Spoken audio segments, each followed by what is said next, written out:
сожалению, алейкум ассалам. К сожалению, получается так, что иногда наша техническая поддержка очень сильно подводит. Я сегодня хочу, чтобы... Так, сейчас, минутку.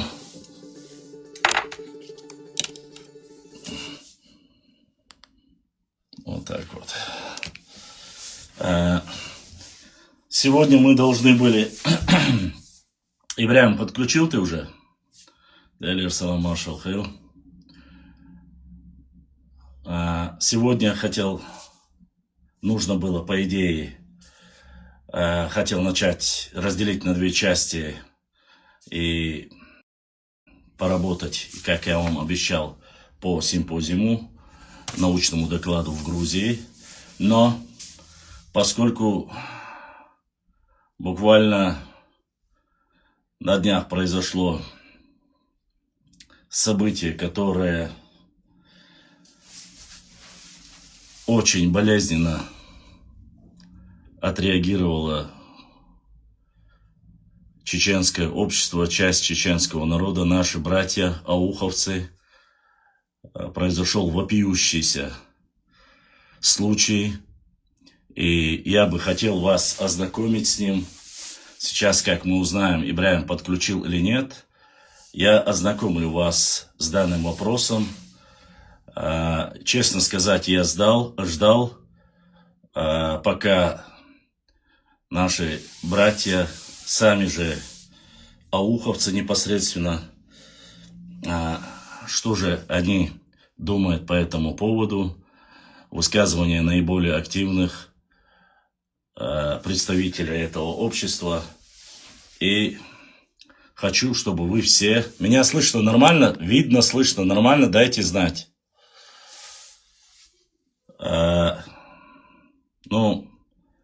Живя в 21 веке, являясь истинными мусульманами, я хотел бы, чтобы вы дали бы оценку данной ситуации и, конечно же, выскажу свое мнение, подмечу некоторые моменты.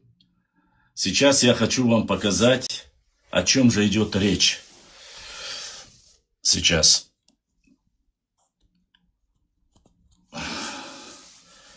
Это мечеть,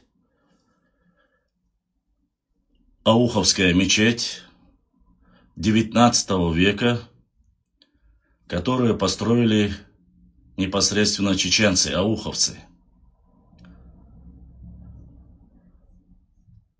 Вот. Эта мечеть была, как вы знаете, вот так, надеюсь, видно. Она уничтожена. Ее больше нету. Она перестала существовать. Это исторический объект. Старая мечеть, построенная ауховцами, чеченцами, была уничтожена. После этого появилось заявление вот такого характера.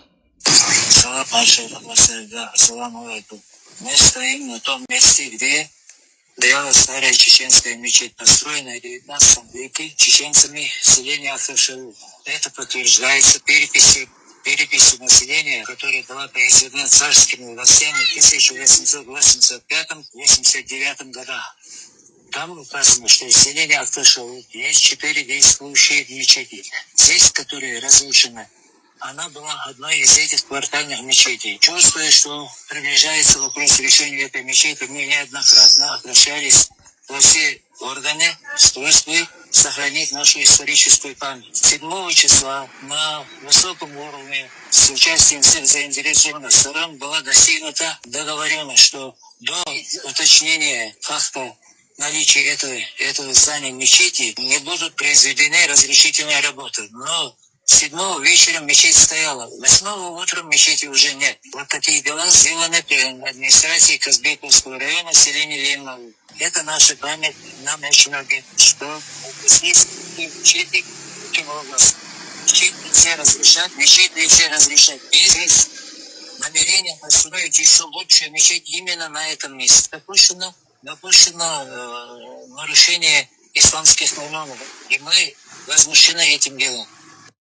Салам алейкум. Мы стоим на том месте, где была старая чеченская мечеть, построенная в 19 веке чеченцами селения Ахташеву. Это подтверждается переписью населения, которая была произведена царскими властями в 1885-89 годах. Там указано, что в селении Ахташеву есть 4 действующие. Итак, данное видео поступило фактически сразу. Получается, что перед праздником к 80-летию победы Великой Отечественной войны 7-го вечером мечеть стояла, 8-го нет, 9-го должен быть праздник, людям не до этого. Специально ли это или совпадение? Я этот вопрос риторически оставлю для вас. Поскольку 9-го людям будет не до этого, 9 май, 10 май для всех жителей бывшего государства СССР является Днем Победы. Но так получилось, что эта мечеть исчезла. Появилось заявление имама данной мечети, которое, оно тоже у меня есть, но очень странное заявление. Я послушал, вроде бы все нормально, рассказывает человек, но есть в этом частичка, я бы сказал, иронично лжи. Но давайте посмотрим, как же на самом деле вообще сложились обстоятельства, и где же наш алим, вроде бы мусульманин, имам, должен был сказать правду, ответить правду на данный вопрос. Сейчас, минуточку. Ага, сейчас. Чтобы не было голословно, собор делаешь.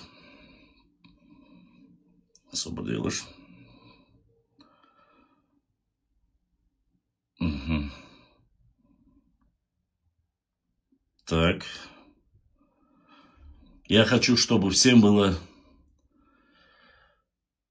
абсолютно верно. Я хочу, чтобы все ознакомились с заявлением, после заявления вот этого старейшин или жителей Акташ-Ауха, какое заявление было сделано.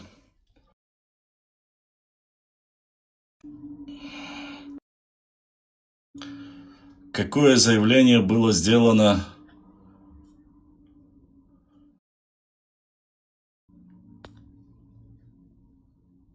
Ассаламу алейкум рахматуллахи ва баракату. Дорогие братья, я Кадио Мухаммад Алиф, работал имамом селения Линнау с 2012 по 2016 года. По поводу обращения наших братьев-акинцев. Но 7-го вечером мечеть стояла, 8-го утром мечети уже нет. Вот такие дела. Относительно демонтажа строения якобы мечети в центре селения Линнау хотелось бы внести некоторую ясность. По просьбе акинцев жителей села Линнау о передаче им старой мечети, находящейся рядом Линнауской средней школы номер 2. Ассаламу алейкум. Считаю необходимым отреагировать на данное безнравственное, лицемерное выражение личных желаний. Ассаламу алейкум рахматуллахи ва баракату. Дорогие братья, я Кадио Мухаммад Алиф, работал имамом селения Линнау. Ва алейкум ассалам, я Садиханов Турпал. Я коренной житель села Акташаух, Лилинаул. И все самые старые объекты этого села, будь это дома, иные объекты, точно так же и мечети, это все построено нашими предками, нашими отцами. По поводу обращения наших братьев-акинцев. Братство, в первую очередь, это уважение. Уважение к традиции своего брата, к истории своего брата, ценностям своего брата. И мы, чеченцы, акинцы, это не нация. Относительно демонтажа строения якобы мечети. Демонтаж не якобы мечети, а демонтаж мечети. Потому что первый буквально, можно сказать, в первый час, как начали демонтаж этого мечети, я человек, который подъехал к ним и выразил свое недовольство по этому поводу. После определенного диалога я ушел с тем, что вернусь с подтверждением или же с опровержением, что это мечеть.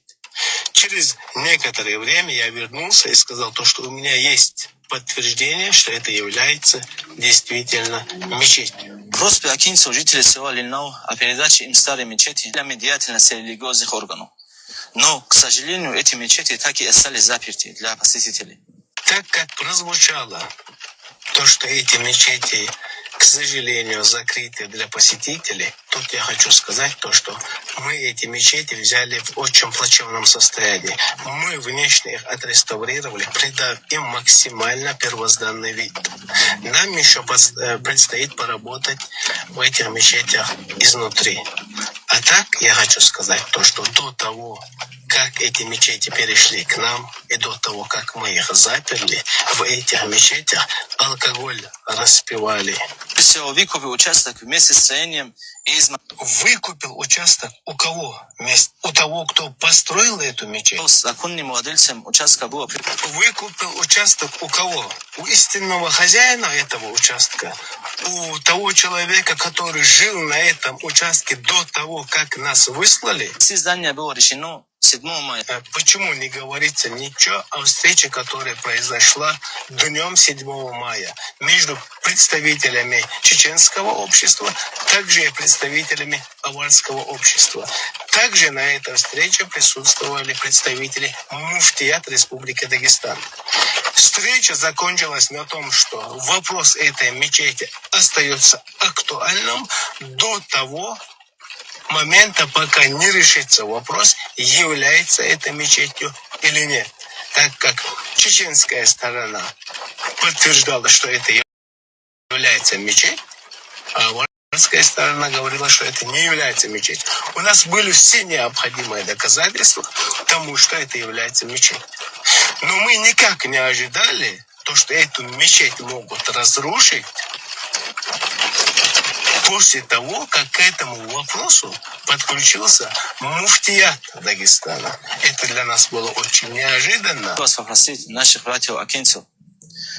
Нету такой национальности акинцы. Мы чеченцы. Мы нохчи.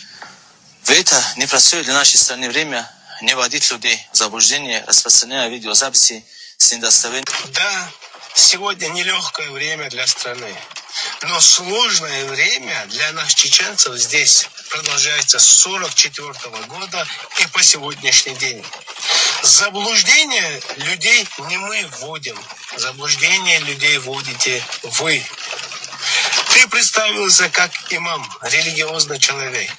Будучи имамом, ты сколько раз своему джамаату сказал то, что вы живете в чужих домах, и чужое нужно возвращать без срока давности. Так говорит религия ислам. Но так как ничего подобного не происходит, такое чувство, как будто под одним названием религия ислам, мы исповедуем разную религию. Даже религиозный объект, вопрос религиозного объекта вы решили не по религии. И кто в данный момент вводит в заблуждение людей? Не мы. Ассаламу алейкум. Считаю необходимым отреагировать. Итак, уважаемые мои подписчики, друзья, я думаю, вы услышали мнение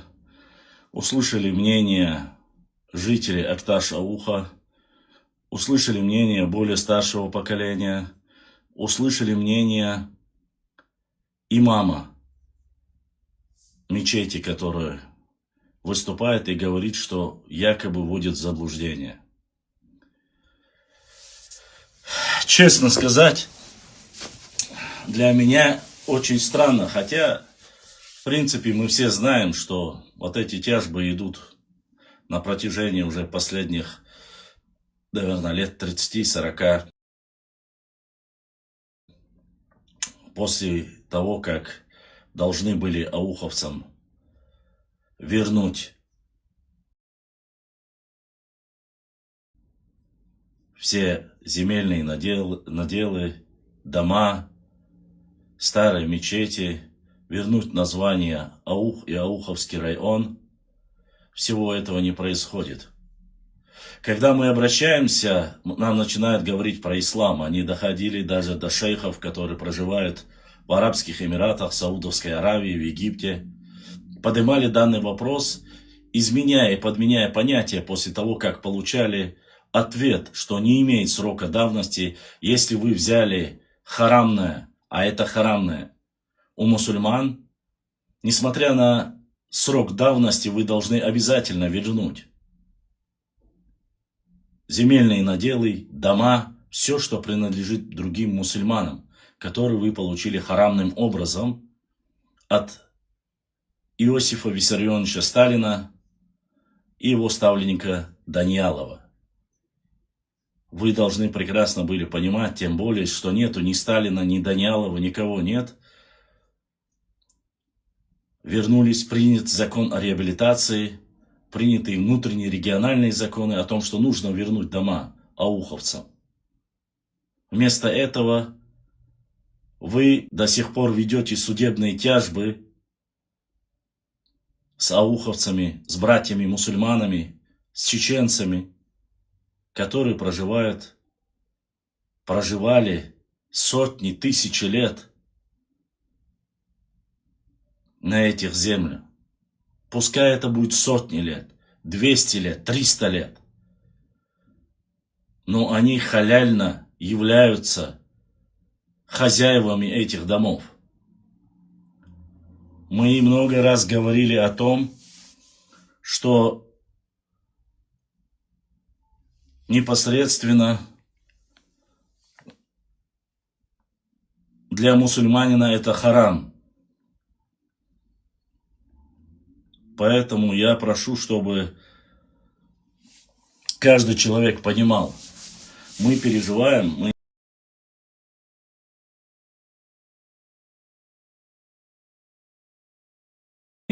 чеченцы, блогеры, историки, общественность, простые люди переживаем, как несправедливо в 21 веке относятся к нашим братьям, части нашего народа, к нахчийцам, чеченцам, акинцам, ауховцам. Очень странно, что имам каким-то своеобразным образом должен был прекрасно знать, что нет такой национальности. Благо сами ауховцы, наши братья, сказали, что они чеченцы, нохчи, ауховцы. Акинцы – это название тейпов, тухумов чеченских. Но их пытаются каким-то образом выделить и впячить их обязательно отдельной национальностью, чтобы чеченцы не обратили на это внимание. В 21 веке вандализм, иначе никак не назвать. Это историческое наследие. Если договорились, если там был представитель муфтията, представитель аварцев и чеченцев, если между собой они говорили, нужно было придерживаться этого. А получилось так, 7-го есть, 8-го, 7-го вечером есть, а 8-го этого нет уже.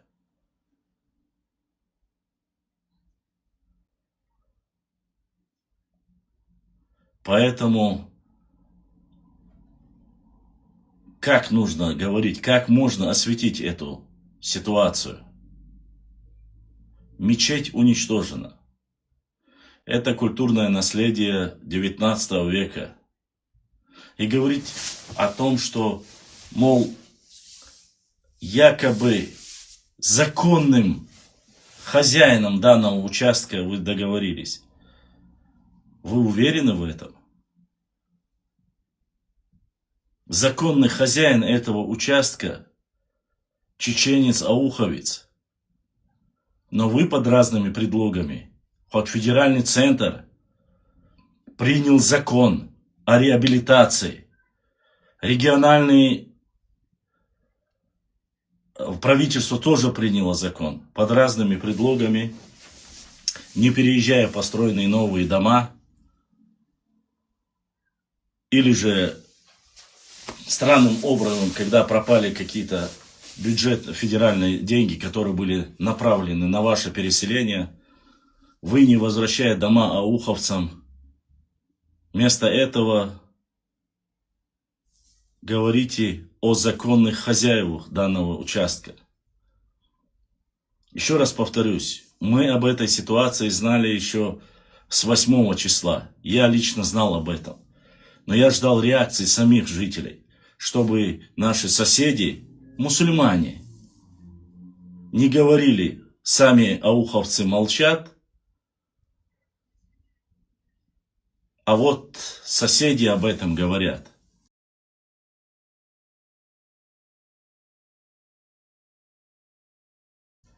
И после того, как я увидел выступление данного имама и выступление жителя, патриота, чеченца, ауховца, когда я услышал его ответ, решил по этому вопросу поговорить, обсудить данную ситуацию. Мы много видели разных ситуаций. Видели поломанные надгробные плиты, где стирались с надгробных плит даты, чтобы омолодить якобы переселившихся туда ауховцев, которые проживают на этих землях, повторюсь, 100, 200, 300 лет. Эта земля всегда была и есть и оставалась их землей, где их предки проживали. Да, определенное время попытались, некоторые люди, было сколько провокаций было. Я хочу показать еще одно видео. Тем временем были некоторые высказывают, вот мы воюем, или там, участники СВО, а ауховцы, мы заслужили земли, а ауховцы не дают нам эти земли, ауховцы не являются якобы участниками СВО. Так давайте посмотрим еще одно видео. Пока... Так. Сейчас. Так.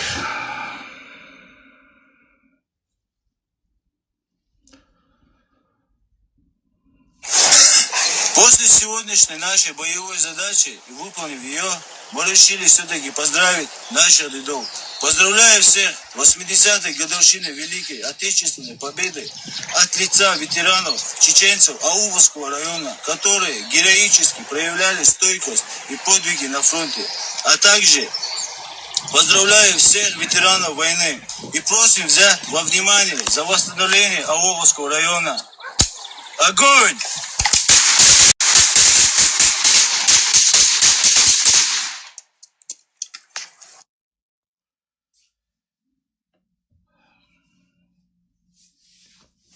Я показал этих ребят, чтобы не говорили и не придумывали, сказали, что ауховцы якобы отстранились, не участвуют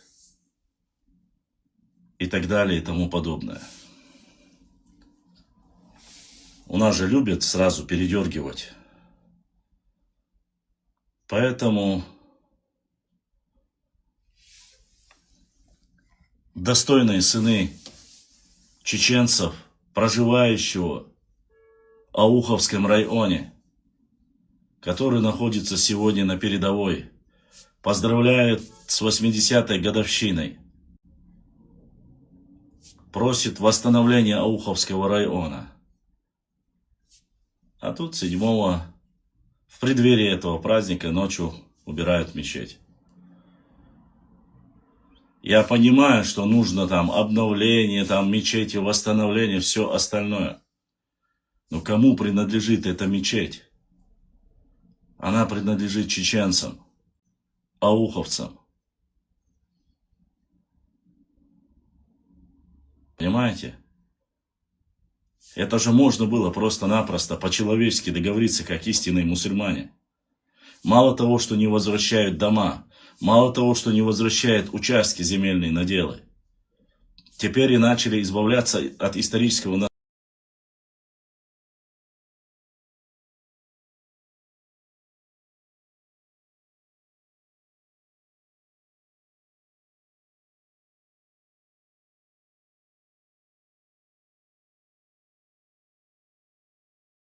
наследия, заниматься вандализмом, спорить, мол, что это была мечеть или не была. Люди, которые на этих землях проживают 200, 300, 500 или 1000 лет, не знают, какой это объект? Вы серьезно уверены? Они думали, что когда вы спустились до того, как Советский Союз был, что это является мечетью, что там мусульмане построили это на свои кровные деньги. Об этом не подумали?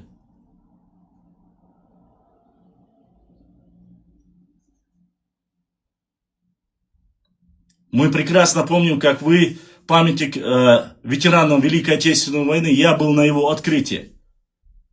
Когда вы оспаривали, говорили, что нету среди ауховцев ветеранов Великой Отечественной войны, а когда их нашли тысячами, и тогда вы даже оспаривали, что они были, что вы сломали памятник Великой Отечественной войны,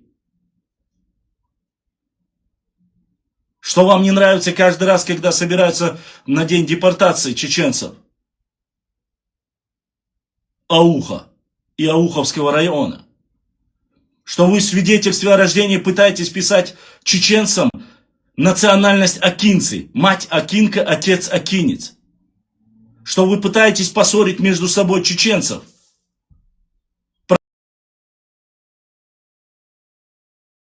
Проживающих в Нохчичеве и проживающих в Ауховском районе. Якобы название акинцы будет отторгать чеченцев от них. А дальше мы как-нибудь там решим.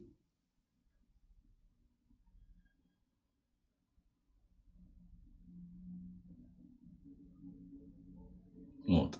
Я понимаю, вы до сих пор благодарны. У вас на воротах, на машинах стоит еще до сих пор Иосиф Виссарионович Сталин. Пусть Всевышний Аллах вместе с ним вас возродит. И вы понесете его грехи вместе с ним. Другое ничего говорить, думаю, не стоит. Вот и все. Где справедливость ваша хваленная? Как что-нибудь мы говорим, вы упрекаете нас в национализме. Что-нибудь, когда мы поднимаем национальный вопрос или вопрос ауховцев, вы начинаете рассказывать, прибегая к вашим красным горшкам и всем остальным сказочкам,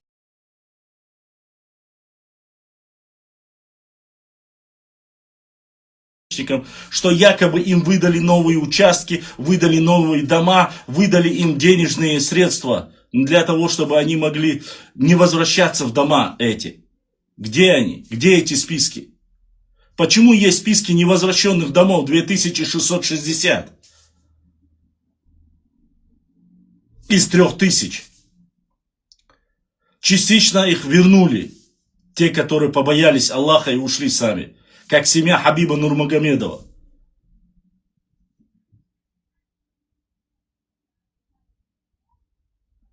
Частично чеченцы выкупили.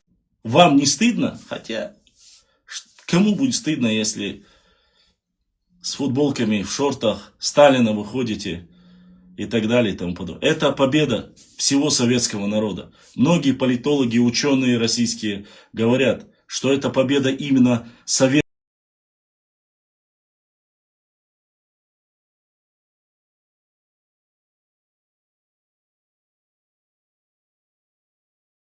народа, Советского Союза.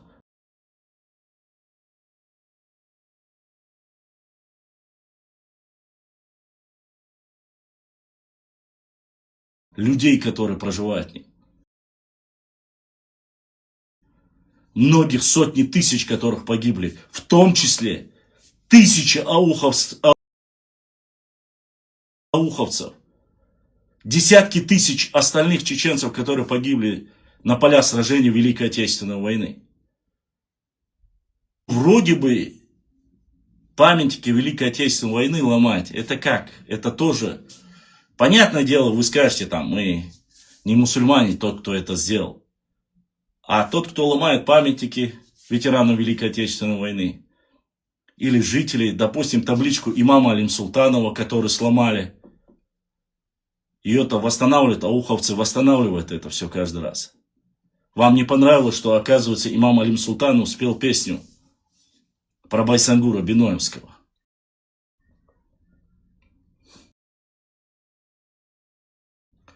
Поехали к своим братьям, чеченцы, с Нохчичу на лошадях. Вы подняли панику, позвали там чуть ли не сотрудников МВД, там этих бедных ребят, кто пригласил, просто конная поездка к своим братьям в Ауховский район. Ныне называют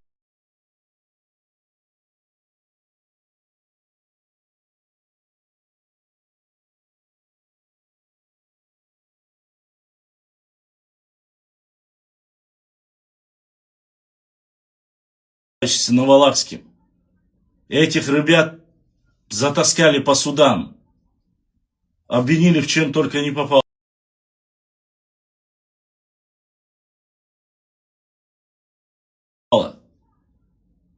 Приезжает огромная делегация в Чеченскую республику.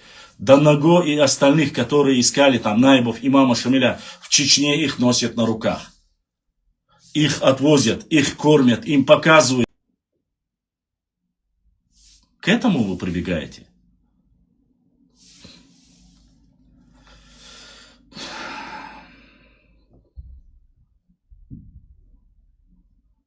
Поэтому, конечно же, я бы хотел, конечно, если у вас есть желающие,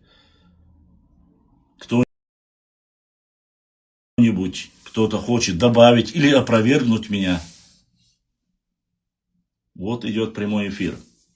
В Ютубе, в ТикТоке, можете зайти в Инстаграм, нажать на камеру с плюсом, я приму и выскажите, скажите, где я не прав, в чем я не прав.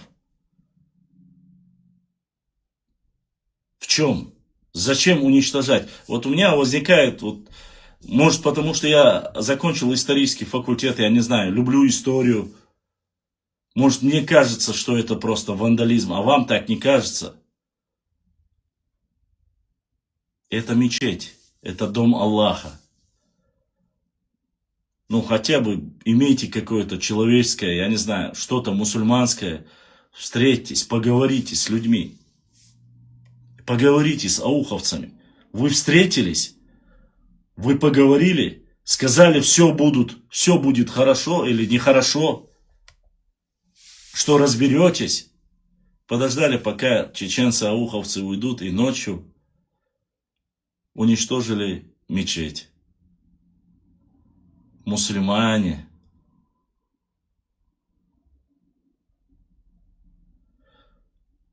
Это, я не знаю, честно сказать, как это описать. Говорит, что есть ветераны Великой Отечественной войны с Ауха. 1000 человек, которые ушли на поля сражений и погибли за Родину. Вы ломаете их памятники. Вам не нравится, что выслали, вернулись. Там люди собираются, вам тоже не нравится это. То под разными предлогами, то пандемия, не пандемия, то остальное, третье, десятое. Ладно, если общероссийское, там нельзя это, ладно, оставим там пандемию. Но остальное время или общество так не хотят быть мусульманами. Так восхваляют и живут честью и достоинством, хвалятся тем, что они любят Сталина, там и так далее и тому подобное. нас тоже придумывают различные исторические даты насильственного переселения и все остальное.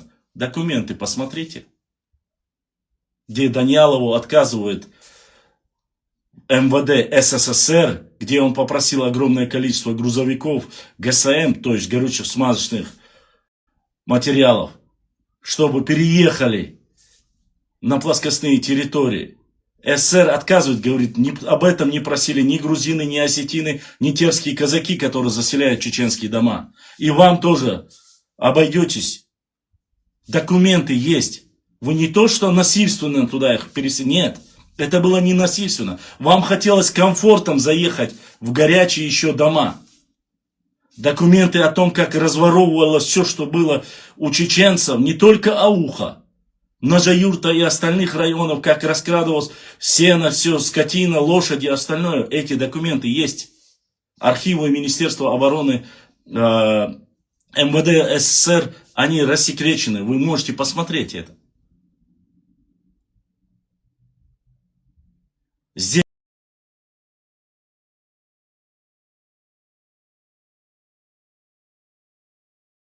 не разжигание межнациональной розни.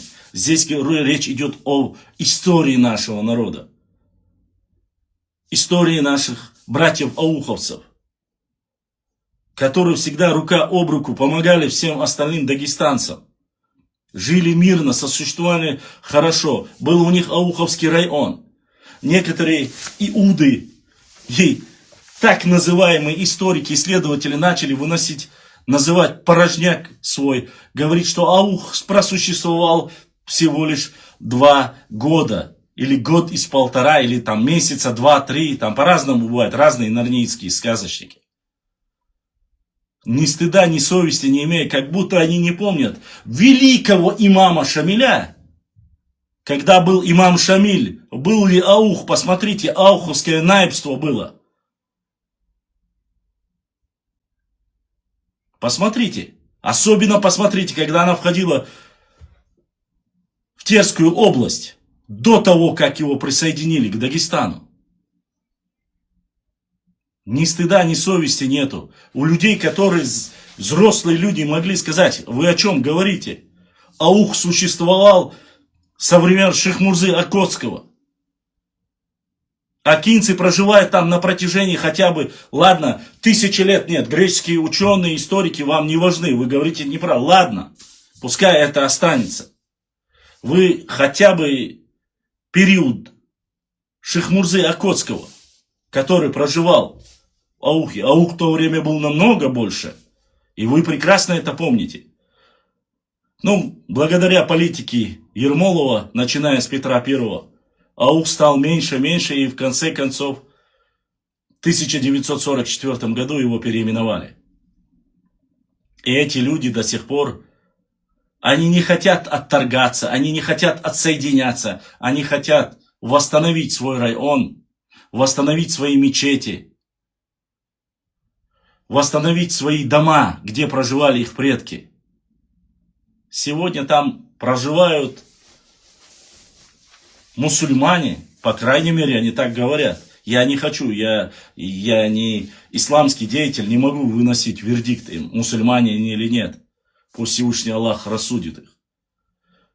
Любители Сталина и все остальные, которых насильственно переселили в это дома, сейчас нет Сталина. Принят закон о реабилитации. Принят внутренний закон Республики Дагестан. Я их перечислял, публиковал. Много раз. Вы можете посмотреть, ничего от себя нет. Точно так же общественные организации Дагестана и ауховцы в первую очередь выложили точное количество домов, которые не возвращены. Года 2-3 тому назад их было 2660. Не знаю, может сейчас 2600. Может 60 домов у кого-то проснулось это сердце мусульманина, они вернули. Не могу сказать, к сожалению. И бах, как снег на голову, не проходит и года, как говорится, накануне 80-летие победы Великой Отечественной войны, к 80-летию.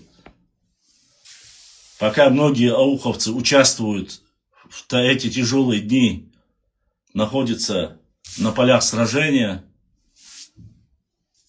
говорят с представителями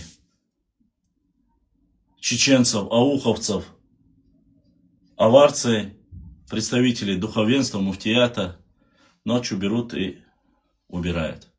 Я говорю по словам от этого молодого человека, который является жителем Акташ-Ауха. Он знает там. Я понимаю, что ни имам, ни его родители, ни те, кто ему помогает и пишет этот текст, не знают, что это мечеть. Откуда им знать? Они-то только в 44-м туда заселились. Наверное, ему нужно было узнать, чей этот участок до 1944 года. Он же мусульманин, он должен был об этом в своем документе написать. Ладно, если вина Сталина и всех остальных, кто их туда насильственно переселил, представим, что их насильственно туда переселили. Сталина нет сколько? Сколько нет его? Нет Данилова, Сталина. Федеральный центр уже где-то в государства нет. Федеральный центр выделил деньги, построены огромные микрорайоны, построены дома. Можете переехать. Нельзя сегодня обвинить даже федеральный центр в этом. Миллиарды же выделены для этого. По крайней мере, вот так говорили ваши блогеры. В чем сегодня причина? За зеленку вам заплати, у вас там дети размножились, теперь каждому ребенку дай дом, каждому семье дай участок, все это еще на переезд дай и все на остальное. Но Москва не настолько, федеральный центр не будет вам такие деньги выделять.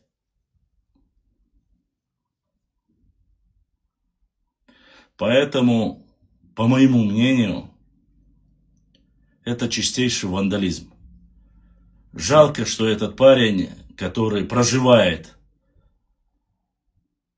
в Акташ-Аухе, является имамом, себя так позорно повел, являясь мусульманином, а тем более имамом. Он обвиняет ауховцев в том, что они клевещут и врут.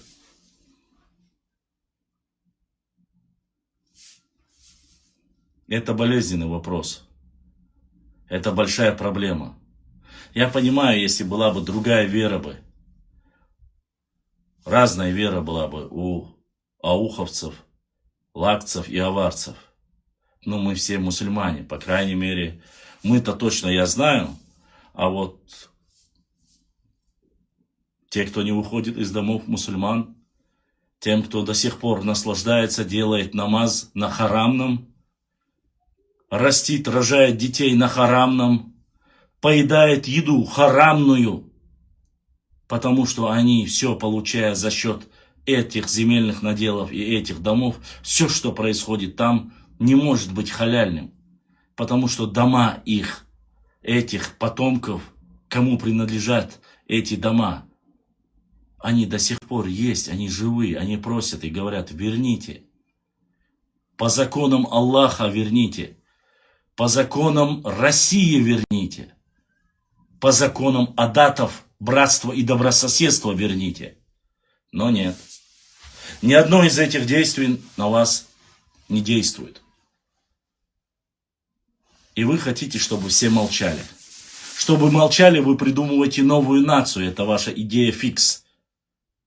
Якобы появилась какая-то новая нация под названием акинцы. Такой нации никогда не было. Это исконно чеченское общество. Одно из 9 тухумов, как вы понимаете, который говорит с нами на одном языке. Это наши тейпы, это наша кровь. Это все наше.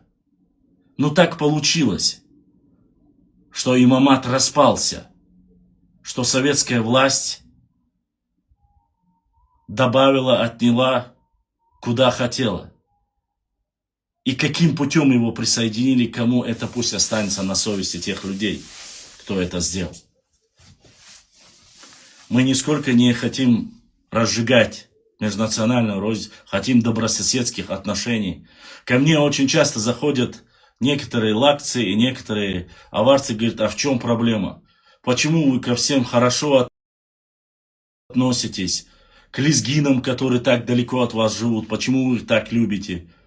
К нагайцам, кумыкам, почему со всеми с ними у вас хорошие отношения? Хотя во время великого имама Шамиля мы больше всего были с вами вместе и так далее и тому подобное. Да, это было так. Лет 180-200 тому назад. Но Шамиля нет.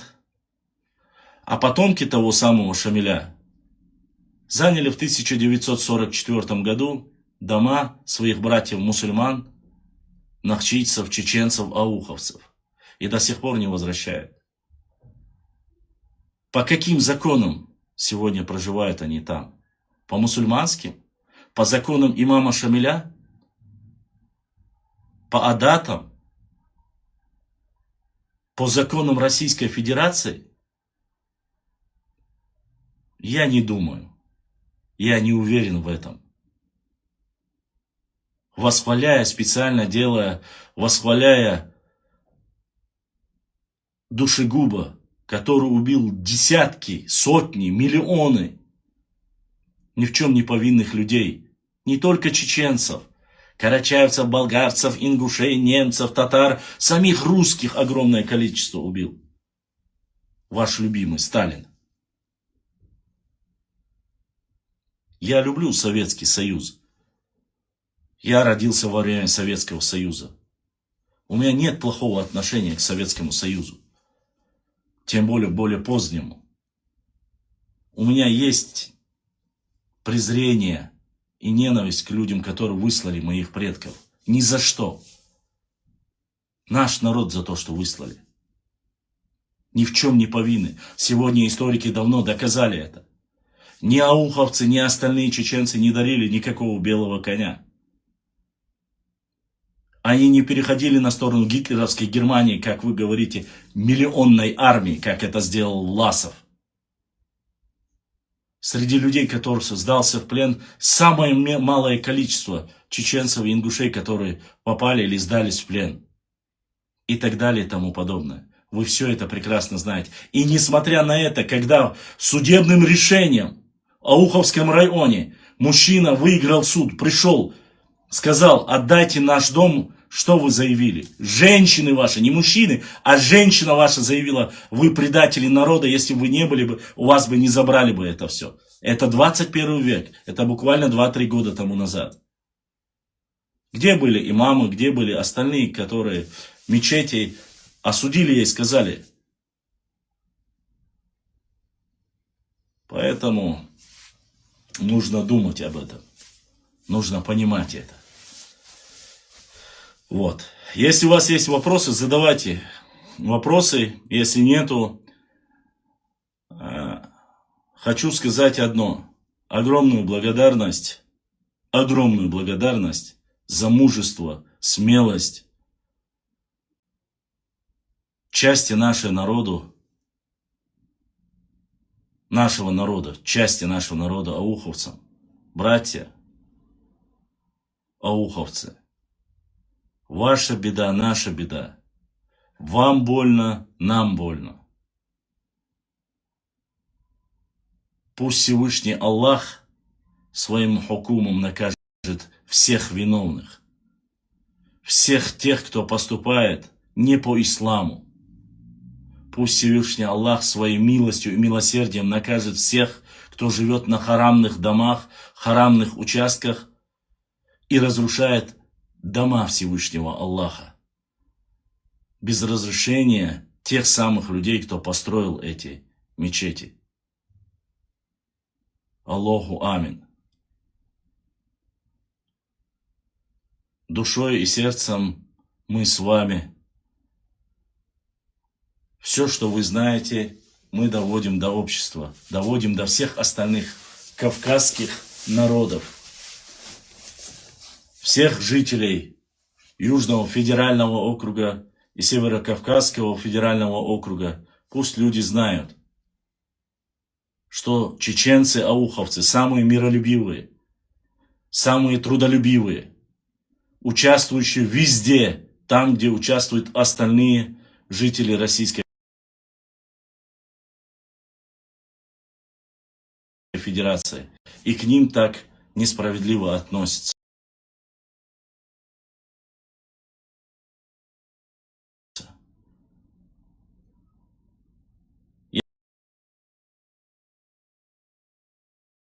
Я мог бы понять, если бы никаких проблем с этим нету. Главное, чтобы не нарушали закон. Я знаю, что законы Российской Федерации оберегают объекты культурного наследия. Понимаете? Никто из чеченцев-ауховцев даже подразумевать не мог, что они вечером договорились, кинули, как говорится, по рукам, сказали салам, ушли, и ночью вот так можно было уничтожить данный объект. Религиозный объект. Я, честно сказать, я не думаю, даже видели, мы очень много видели в Москве и Московской области, что там были недовольны и все остальное. Но даже там, когда говорили, что нужно провести доказательства там и так далее и тому подобное, какое-то разбирательство по бумагам, по строительству, даже те же самые проживающие христиане, православные, даже они так не поступают. В Москве, в Московской области и так далее и тому подобное. Пока не примут законное решение. А тут сказали, да, посмотрим, разберемся, присутствовало все три стороны, и потом ночью, когда разошлись, бах, и убрали. Ауховцы сами были от этого в шоке. Ну что, уж такого они не ожидали уж точно. Хотя они многое повидали. Очень много несправедливости за эти последние 30-40 лет. Поэтому пусть Всевышний Аллах дарует вам иман, собор, ислам. Я как мог, вы знаете, я всего лишь маленький человек. Я веду свой исторический паблик, блогерством занимаюсь. Я осветил и отдал людям знать. Довел до вас, показал вам все три версии. Выступление старейшин, выступление имама, выступление уже жителя самого Акташ-Ауха, который сам лично присутствовал и договаривался, что нужно разобраться и посмотреть. И участниками СВО, которые до сих пор участвуют в СВО в надежде, что когда они вернутся или до их возвращения будет восстановлен Ауховский район. Я не знаю, всем остальным людям, кто не проживает в чужих домах, на чужих землях, нет никаких претензий. Дай Аллах вам всем здоровья, мира, процветания, любви, семейного счастья. Но тот, кто проживает на харамном, пусть Всевышний Аллах накажет своим хукумом. Вот так. Башлам, мечеть, которая сохранилась при царской Руси, не пережила властей дагестанцев на данный момент. По законам РФ можно как-то это подать, жалобу или в суд. Discovery, я не знаю, честно сказать. Навряд ли это примут, потому что там присутствовали они. Но сейчас уже, даже если подать, я не уверен, что они дали зафиксировать это как культурное наследие. Это возможно было бы, если бы был Ауховский район. Они могли подать документ, сказать, что это культурное наследие, что это мечеть 19 века.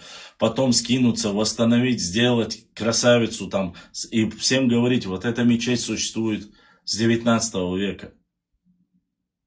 Ну, сейчас я не уверен. Извините за выражение, с птичьими правами что можно сделать? Что ты подашь? Кому ты подашь? Светский закон по закону светскому. Должно быть юрлицо, кому принадлежит этот участок. А это уже тяжбы, судебные тяжбы, должны люди судиться и так далее и тому подобное. Я не уверен. С точки зрения ислама это недозволительно. С точки зрения адатов это недозволительно. Это неправильно, но так не делают. Я не знаю, честно сказать. Я с таким не сталкивался. Уж точно не в исламских республиках, Шудукдаш. В исламских республиках, то есть там, где проповедуют ислам, такого, чтобы взять, не договориться с этими людьми, то есть с хозяевами этих участков земель или этой мечети, взять, стереть, никому ничего не сказав, так не делается. Можно было встретиться, собрать сход с чеченцами, теми, кому принадлежало это село, всегда, до 1944 года. Можно было это договориться с ними, сказать: братья, мы здесь живем, давайте вместе построим новую мечеть и так далее и тому подобное. Так это делается. До решения вопроса восстановления района они не имели права продавать, выделять, разрушать или строить в этом районе. При хорошей работе юристов можно подать заявление для возбуждения уголовного дела. Тогда нужно подавать Ваша. Я не знаю, честно сказать. Но я знаю, что многие моменты там подают заявления. В многих местах судятся по домам, чтобы вернули дома, и до сих пор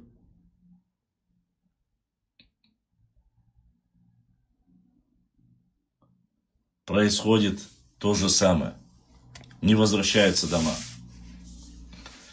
Есть кто-нибудь, кто хочет что-либо добавить или вопросы по данному вопросу, по данной тематике? Честно сказать, я даже, у меня слов нету. Я не нахожу эпитетов, чтобы как-то, каким-то образом продолжить. Да, это вопиющийся случай. Вопиющий случай вандализма. Честно, у меня нет слов. Аллахе нет. С учетом того, что они знают, что вот эта серьезнейшая ситуация, нерешенные вопросы с этим районом, делать такое. Поэтому я сказал, подавать что-либо в какие-то там инстанции там. Если бы эти инстанции что-то там решали, наверное, они должны были бы выполнить закон о реабилитации и вернуть эти дома настоящим хозяинам. Но если они это не делают, вы уверены, что они сделают? Найдут кого-то или накажут? Тут, как говорится, рука руку моет. Вот такая вот ситуация, уважаемые мои друзья. Есть ли вопросы по данной тематике?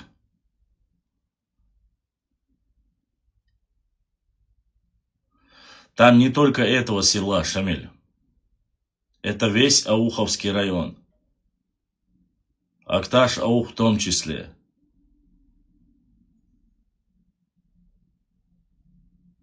Это везде.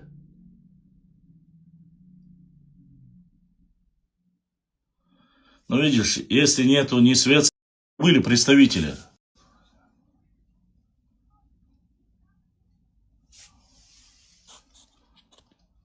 Если сделали, говорит, другую мечеть, пишет один из подписчиков, тогда нужно эту мечеть назвать именем ауховцев. Да ты что, с ума сошел, что ли? Да никогда в жизни они этого не позволят, не захотят.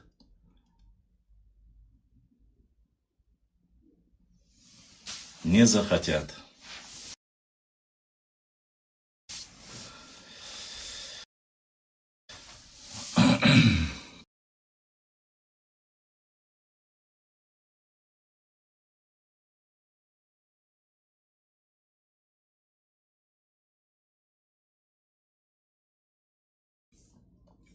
Так.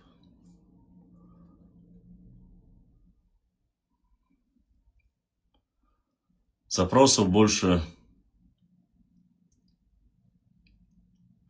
Только после появления представителя муфтията и снесли. Ну, тогда что? Башлам, как думаешь, чего они хотят добиться этими действиями? Я не знаю.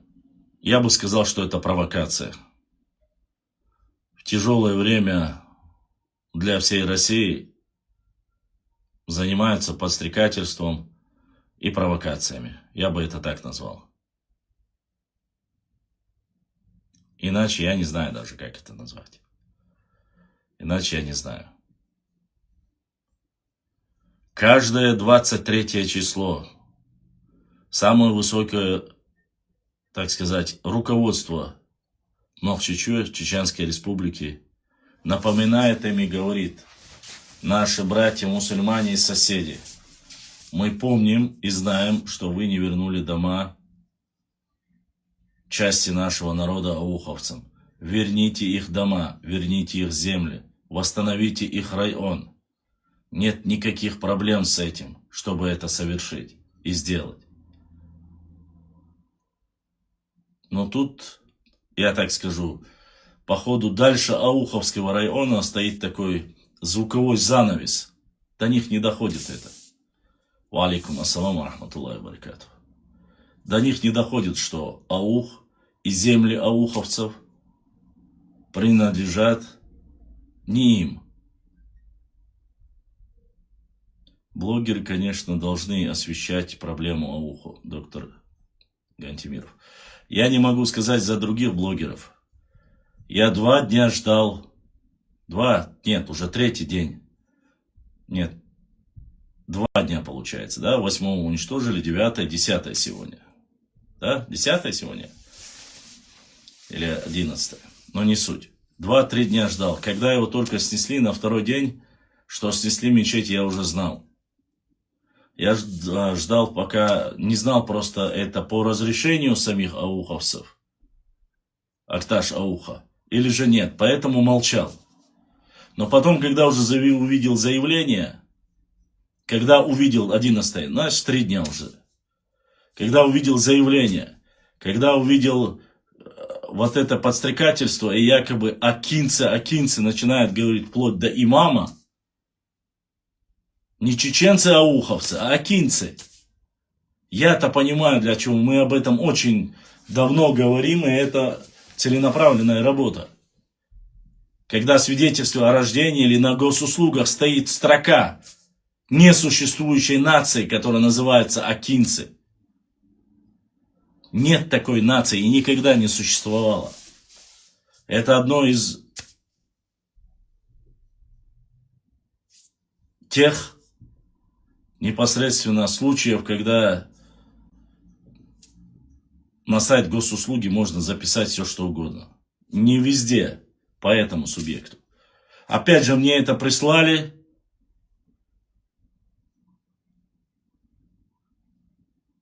Мне прислали, опять же, вот, видео по мечети. Прислали другие видео, когда закидываются мусором кладбища мусульманские, где сбиты с каменных плит, надгробных плит даты на старых могильных плитах. И в конце концов, я думал, что это будет предел. Последний случай был это, когда мусор закидывали на кладбище. Я думал, что все, после этого не будет уже хуже. Бах, такое. Поэтому, баракаллах, поэтому я не знаю, с какой точки зрения вы бы хотели бы подойти к этому вопросу. Ни с точки зрения ислама, шариата, ни с точки зрения адатов, ни с точки зрения российского законодательства. Все это неправильно, по моему мнению. Поэтому Да накажет Всевышний Аллах всех, кто виноват. Да поможет Всевышний Аллах и помилует тех, кто невинно пострадал в этой ситуации, кого сердце сегодня, как истинного мусульманина, болит. Да поможет всем им Всевышний Аллах. Я надеюсь, максимально нужно доводить до всех людей. И блогеры, и все остальные нужно распространять. Пусть знают все мусульмане, что происходит несправедливость. Пусть знают все, кто проживает на Кавказе, и Северном Кавказе, и юге России, что происходит несправедливость. Даже после принятия закона о реабилитации Советский Союз, Российская Федерация признала, что это было несправедливо. Являясь сегодня христианами, православными, даже являясь светским государством, они осознали ошибку и сказали, мы были неправы, приняли закон о реабилитации, нужно возвращать дома тем, кому они принадлежат. Прошло 30 лет без малого, там 30 с лишним даже лет, кажется. Главное, принятый внутренний закон Республики Дагестан. Ну, люди, называющие себя, так сказать, я не знаю, адептами Иосифа Виссарионовича Сталина или мусульманами, ведут себя так. Аллаху алям.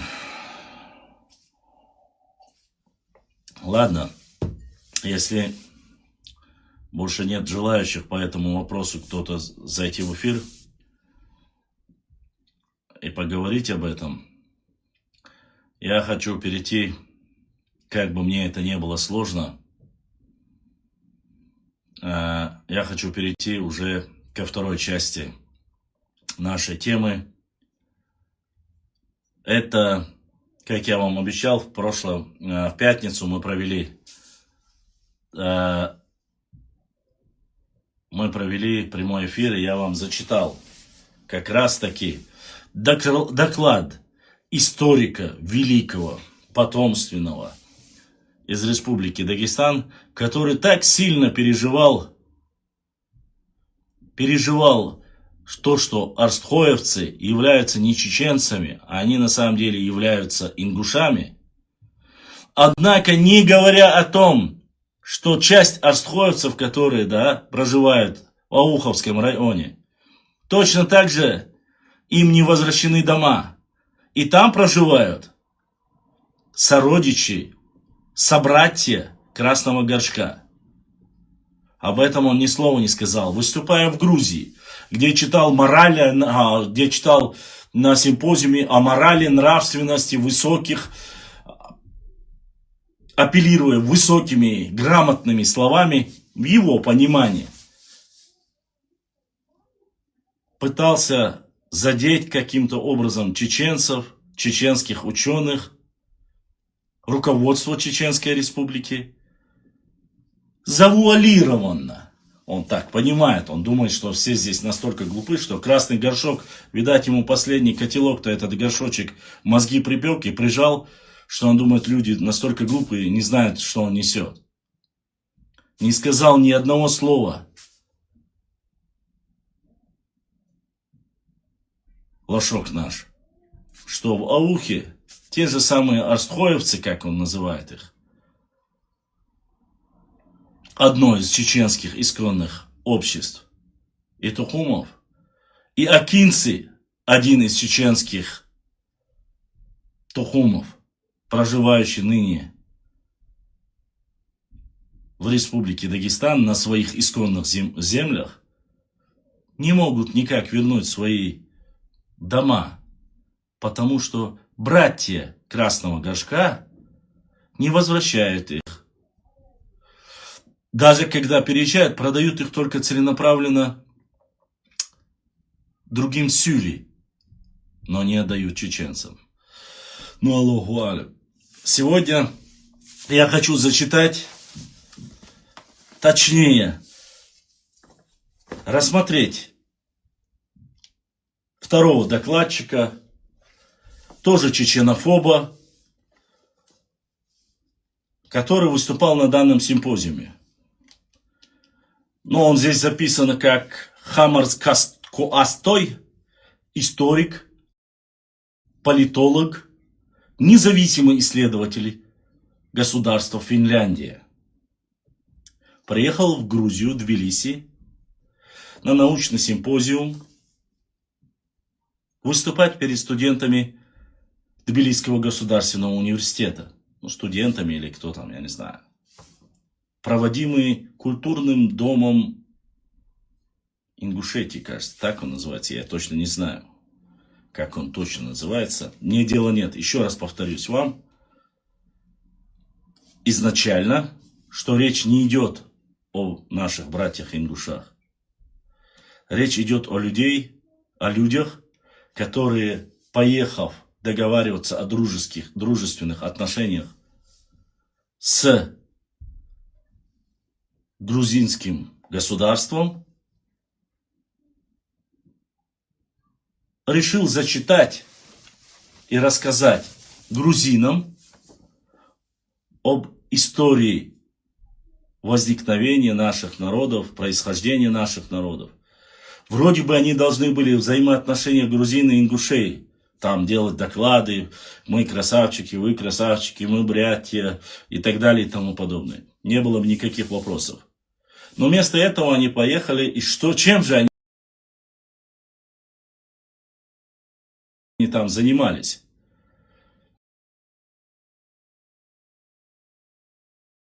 В первой части я вам рассказал, их всего у нас 7-8 частей. Сегодня вторая часть, Хамарс Коастой, к вопросу об искусственном этногенезе в рамках внутренней политики России.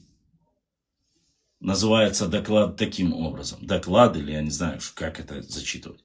Пытаются, с одной стороны, хотя не знаю, вы сами поймете, как некий историк, политолог и так далее, тому подобное, пытается обмануть слушателя,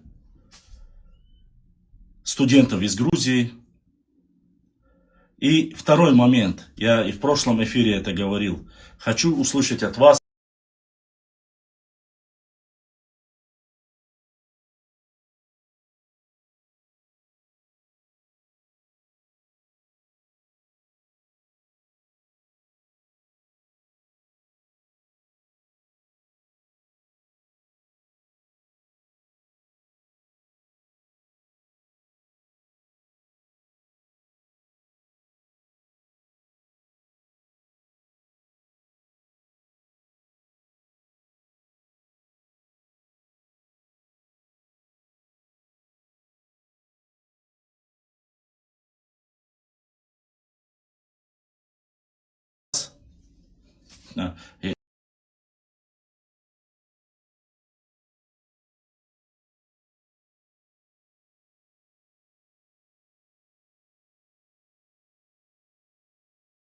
точнее, хочу, чтобы вам было понятно.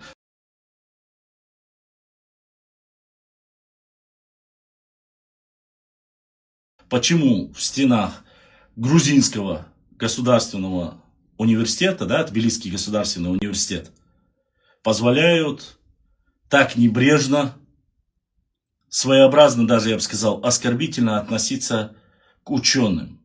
Вы услышите, о ком идет. Так, меня видно, слышно, дайте знать. 1, 2, 3, 4, 5. Кто-нибудь ответьте, видно, слышно, не слышно, не видно. Так. Так. Соболел. Видно, слышно, пишет Алекс.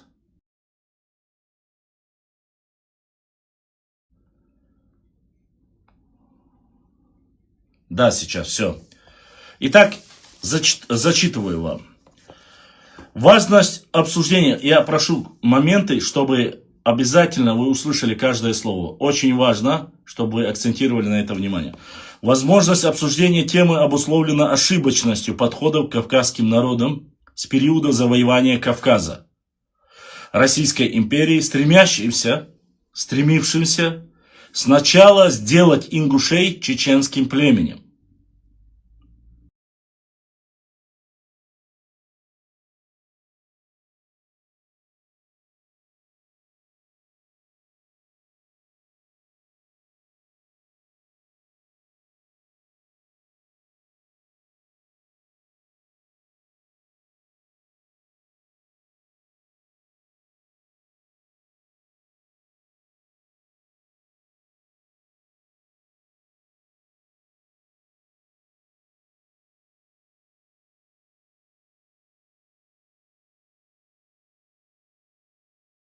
То есть, по словам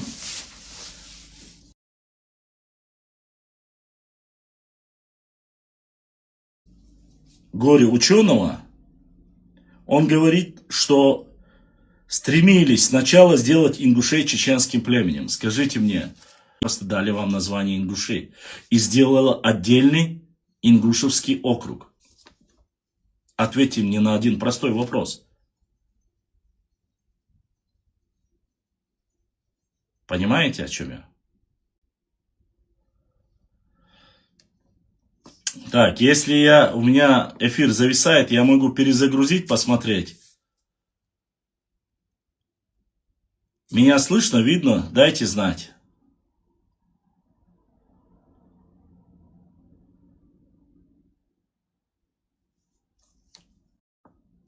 Так, а то я не знаю, и надо Ибрахима спросить.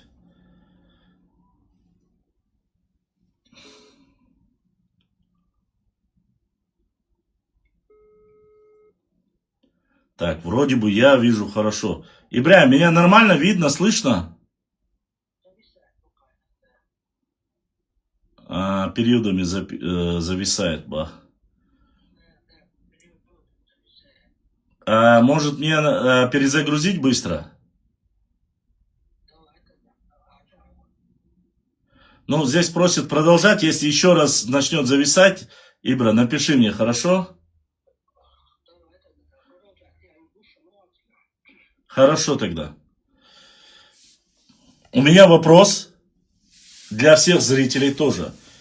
Некий Хаймарс утверждает, что возможность обсуждения темы обусловлена ошибочностью подходов к кавказским народам с периодом завоевания Кавказа. Российской империи, стремившейся сначала сделать ингушей чеченским племенем. У меня вопрос к этому чекиндезу.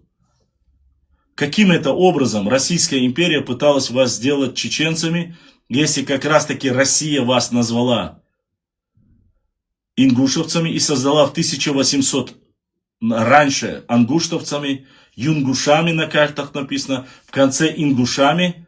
В 1862 году впервые за все время создан Ингушевский округ. Не проще ли было даже мне, человеку, который далек от этого всего, понятно, что если бы Российская империя, как вы говорите, завоевательница Северного Кавказа, хотела сделать бы единым народом, она бы никогда не назвала округ Ингушевским. Они бы записывали как чеченцы. Или нахчийцами, или чеченцами.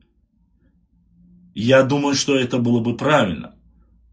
Российская империя вас никогда не пыталась сделать чеченским народом. Если бы вы сказали, что Российская империя разделила единый народ, это было бы даже больше ближе к правде, нежели чем ерунду, которую написал этот горе-исследователь. Ну да ладно, продолжаем дальше.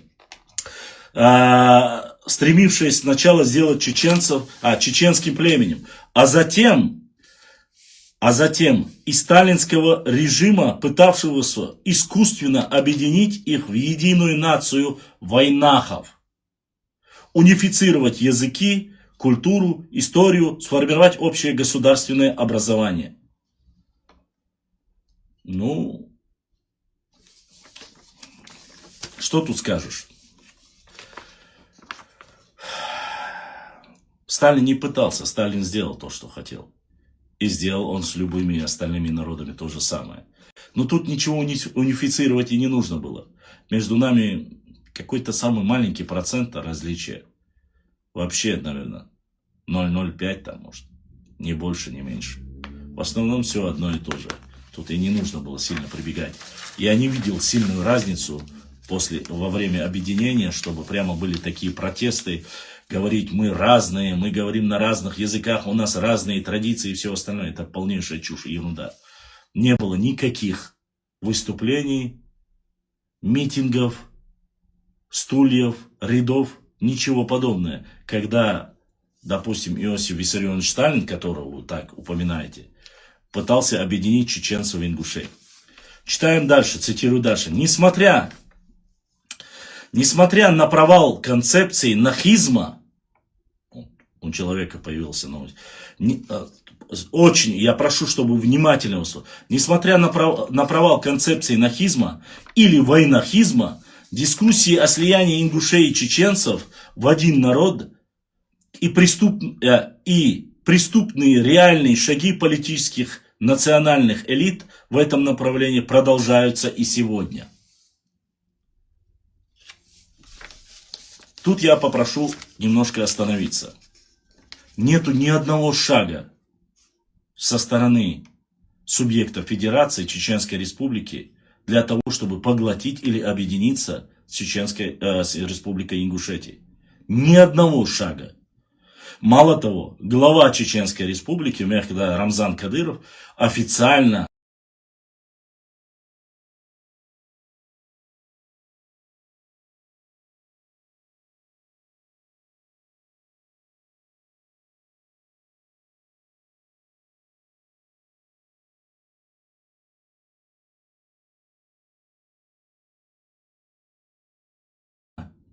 в присутствии чеченского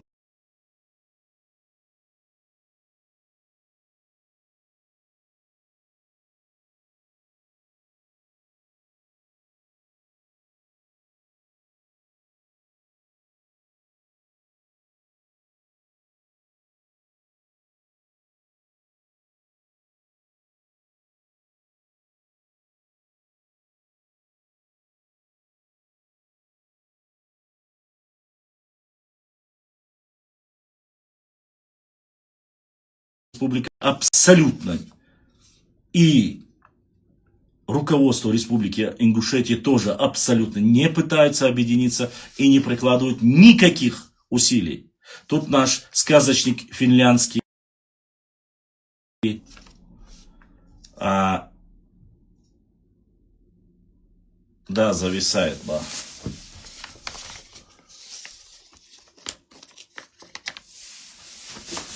Турки Умар, так он записан официально на всех документах. Меня видно, слышно, дайте знать.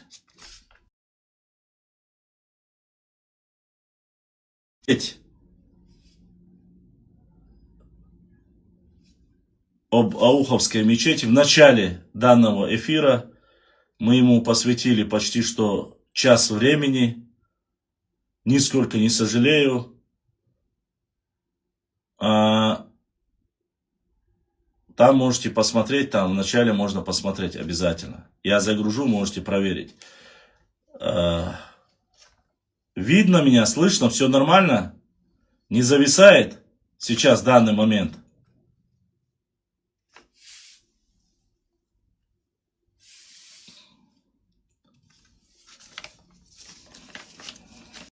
Очень долго отвечают. Так.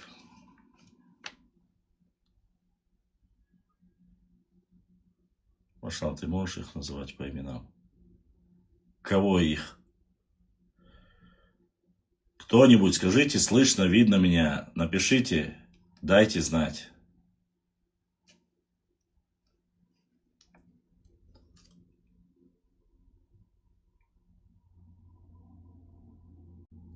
Все, Алекс, ДРС, норм, все, хорошо. Продолжаю. Преступные реальные шаги политических национальных элит. То есть, получается, политические национальные элиты Чеченской Республики, или же Российской Федерации, или же Республики Ингушетии должны стремиться к объединению. Вот так он говорит, поглощение ингушей. Этого нет. Этого не происходит. Это выдумка. миф, блеф, для того, чтобы спровоцировать новые протесты, для того, чтобы спровоцировать людей, стравливать людей. Этим занимаются нарнийцы в лице этого Косто. Продолжаем дальше. Я каждую ложь, которую он... А многие вещи, которые там он написал про Валерию Матвиенко и все остальное, это меня не касается. Поэтому вы можете прочитать это в докладе. Читаем дальше. Каждую строку, где он задевает чеченцев, или Чеченскую республику, или новчий народ, я буду зачитывать, как вы знаете. Остальное меня не касается. Взаимоотношения с грузинским государством меня не касается. Пускай этим занимаются компетентные люди сами. Создание войнавской нации, объединяющей чеченцев и ингушей, является примером искусственного этногенеза, инициированного советским руководством. Стоп. Как? Вы в первой части этого доклада, этот сказочник нарнийский, Косто, Хаймарз, да? Хаймарз говорит, что с царской России это все идет, со времен Кавказской войны. Здесь же он уже утверждает, что советским руководством инициирован этногенез. Ты уж определись, все-таки в царское время или в советское время. Заодно вспомни, что вам дали советы, какие земли вам дали советы, когда вы заняли позицию советов. Орджоникидзе и всех остальных. Это тоже можешь вспомнить. О шестидневных боях можешь вспомнить против Деникина. И благодаря этому, как была добавлена северная часть, это тоже можешь вспомнить. Ну, поскольку ты в любом случае говоришь об этом. Продолжаем дальше. В 1934 году ингушей лишили своего государственного образования Ингушской автономной области с административным и культурным центром в городе Владикавказ. Насильственно присоединили к Чечне. Так была создана Чечено-Ингушская автономная область, а в 1936 году Чечено-Ингушская АССР. Повторюсь еще раз. Где насильственно все это так отобрали там и все остальное, отобрали Владикавказ, насильственно присоединили к Чечне, где были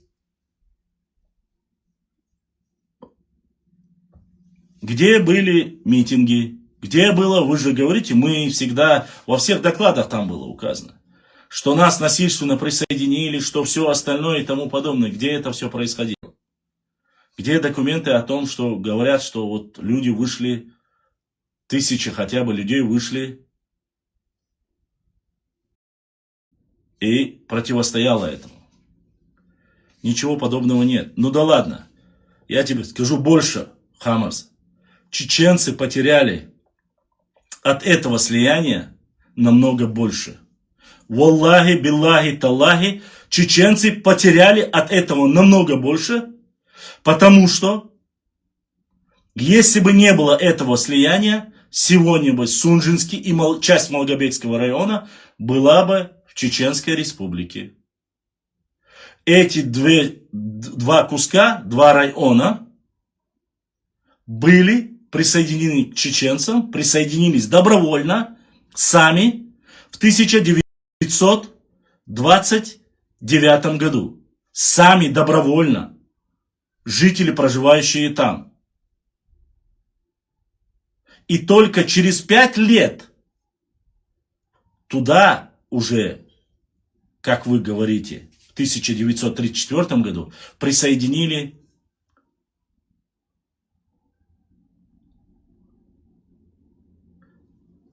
как говорится, ингушскую автономию. Но дальше самое интересное. Это доклад в Тбилисском государственном университете для тбилисских студентов и всех слушателей, кто пришел. Официально проведенный Ингушским культурным центром в Республике Грузия. Дальше читаем. Советский, и вот тут момент, слушайтесь. Советский лингвист, то есть после этих слов он подтверждает это, советский лингвист Н.Ф. Яковлев предложил термин «войнахи» для обозначения этих народов, чтобы способствовать их слиянию. Вот тут я остановлюсь на минутку. Уважаемые мои подписчики, Хаймарс, лицемерная, нехорошая, нарнийская сказочница, сказочник нарнийский, указывает, что советский лингвист Н.Ф. Яковлев предложил термин «войнахи» для обозначения этих народов, чтобы способствовать их слиянию. Послушайте вы только. А давайте теперь мы посмотрим, я вам зачитаю официальный документ, как же было на самом деле. Для людей, которые не понимают это. Слушайте внимательно. Перед грузинами в Государственном университете этот человек занимается подменой и специально указывает только Яковлева. Якобы указать, что русские навязали этот термин. И именно русские навязали для того, чтобы объединить чеченцев и ингушей. Как же было на самом деле? Давайте я зачитаю. Касаясь этого вопроса, профессор Николай Яковлев писал: чеченец и ингуш, разговаривая каждый на своем материнском наречии, без всяких затруднений понимают друг друга. Такую близость мы видим и в других проявлениях национальной культуры чеченцев и ингушей. Но здесь, прежде всего, мы наталкиваемся на отсутствие... На отсутствие общего названия для такой близкой родственной группы. Впрочем, для такой группы народов и языков, какой являются чеченцы и ингуши, вместе сохранившиеся в Закавказье цоватушинами, бацбийцами и выселившимся в Турцию аштхойцами, карабулаками. Необходимость единого общего названия, которое подобно термину адыге, объединяющему всех черкесов, применялось бы ко всей чечено-ингушской группе народов, достаточно назрело как с точки зрения потребностей науки, так и для объединения работы по культурно-национальному их строительству. И тут внимание. Один из местных национальных работников, Заурбек Мальсагов, в письме ко мне предложил назвать чеченцев-ингушей народами войнахской группы. Их языки нахскими языками, а страну, занимаемую ими, Нахистаном. Название это происходило от слова «нах» – народ, на котором некоторые производят и национальное название чеченцев – Нахчо или Нохчо. Но наш друг Хаймарс перед грузинскими студентами этого не зачитал. Почему? Потому что Мальсагов является ингушом. И не Яковлев придумал это название. Хаймарс ты наш, нарнийский. Это название придумал как раз таки Заурбек Мальсагов.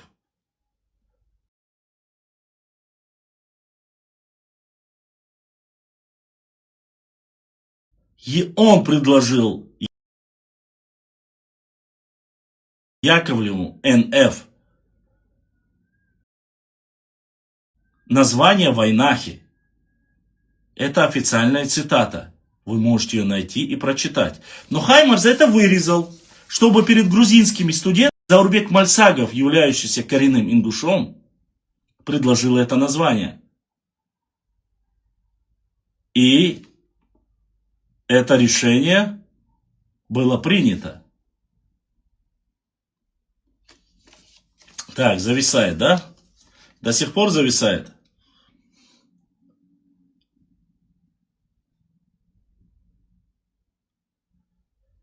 Дайте знать, когда будет уже не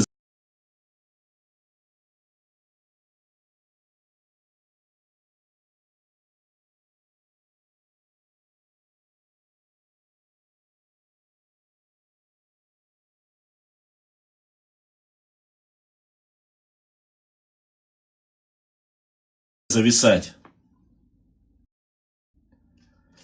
Что-то сегодня, видать, бедные норнийцы жалуются. Никак у них не получается, да?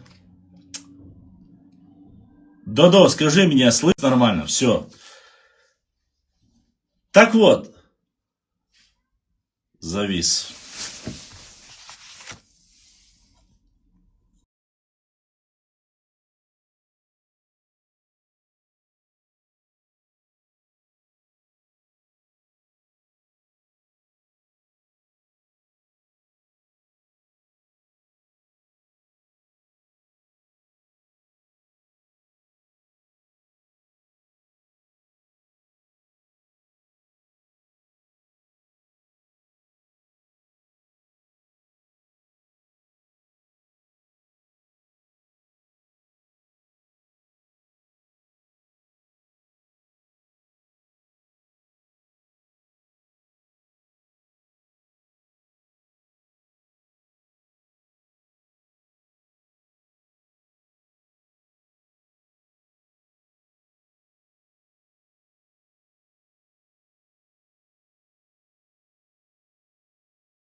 эфире.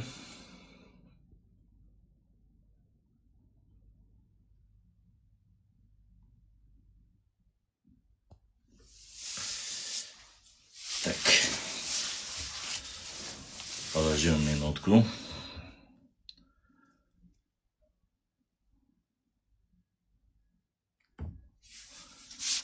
Так. Итак, друзья.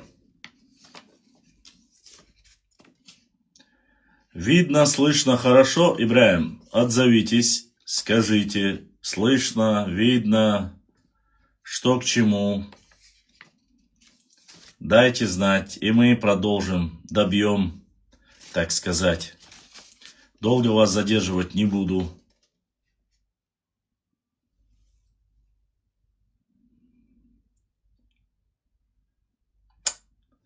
Хан, 95-95. Скажите, меня слышно? Да, ислам. Сайд слышно? Сайд, Баса. Ибраим, слышно? Да, все хорошо. Так вот, специально в данном докладе наш, обманывая зрителей из Тбилисского государственного университета, зачитывает наш Хаймарс Нарнийский, зачитывает, что советский лингвист Яковлев предложил термин «войнахи» для обозначения этих народов, чтобы способствовать их слиянию. Что является абсолютно недостоверной информацией. Это предложение сделал Заурбек Мальсагов. Вы это можете найти в книге Яковлева. Я в первой части нашей передачи вам об этом рассказал, зачитал официально. Об этом говорил ныне покойный Далгяш Дуацун Далдек Аллах Хасан Бакаев, что термины «нахи» и «войнахи» непосредственно предложены Заурбеком Мальсаговым, поддержаны Николаем Яковлевым, Николай или как там его, я не знаю, Н. Яковлевым, введены в обиход, в научный оборот. И никакой Яковлев сам этого не делал. И этот нарниец наш, Хаймарс, специально не называет в данном контексте своего представителя своего народа, хотя возможно он и не является, я не знаю, но не называет его, потому что общественность сказала бы, а какие проблемы? Ваш Заурбек Мальсагов предоставил это название, но нет, не назвал.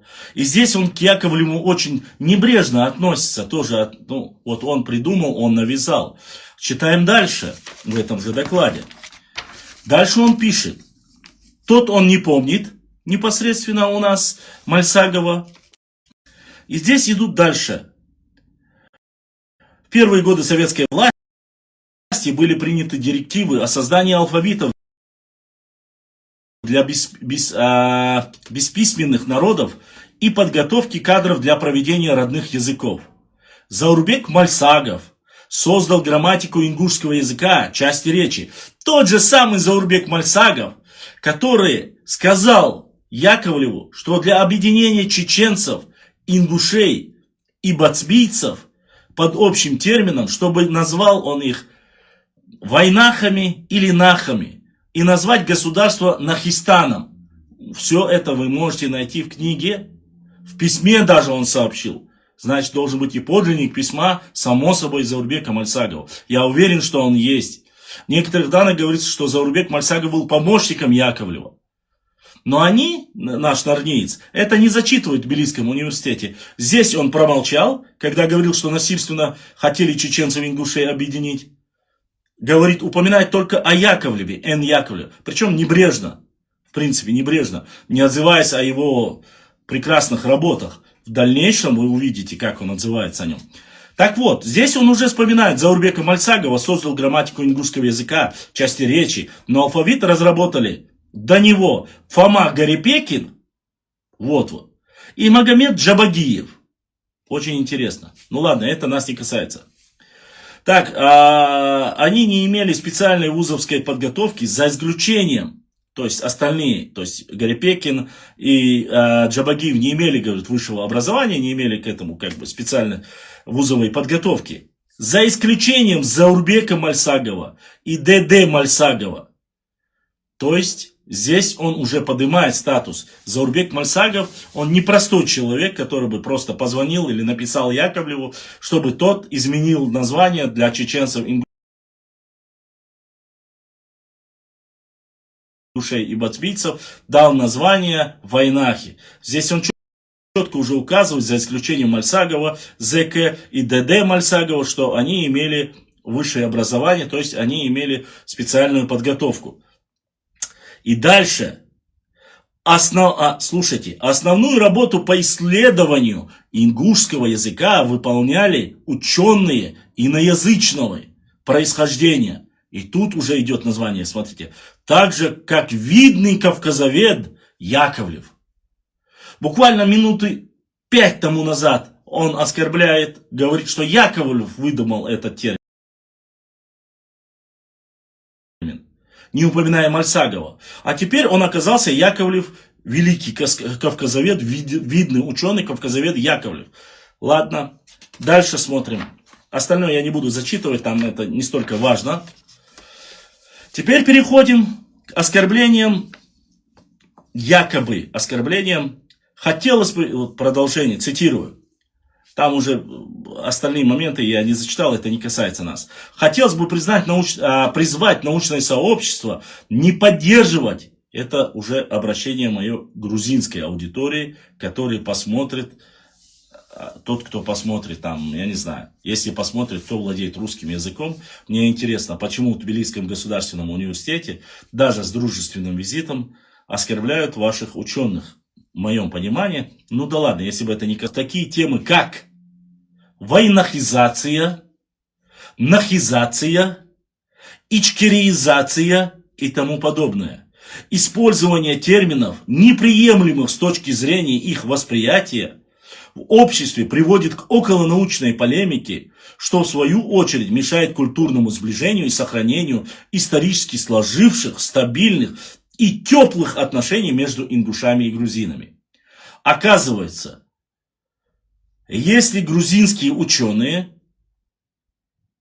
называют термином войнахи, или же исторический термин ичкерия, или нахи, то это портит взаимоотношения между теплыми, дружественными, любовными и так далее и тому подобное отношениями между двумя республиками. Получается, Хаймарс Касто, своим именем называют Туркова Омар. Хаймарс Касто, это докладчик, который сделал доклад на научном симпозиуме между грузинами и ингушами. Портит отношения грузин и ингушей, если грузины используют в своих научных трудах такие термины, как войнахизация, нахизация и ичкеризация. Дальше.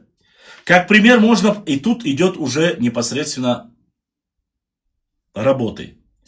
Кого же они имеют в виду? Как пример можно привести работу научного сотрудника Института истории и этнологии Академии наук Грузии за 2001 год доктора исторических наук Георгия Зурабовича Анчибадзе, который написал в 2001 году в Тбилиси свою работу, называемую «Войнахи», называвшую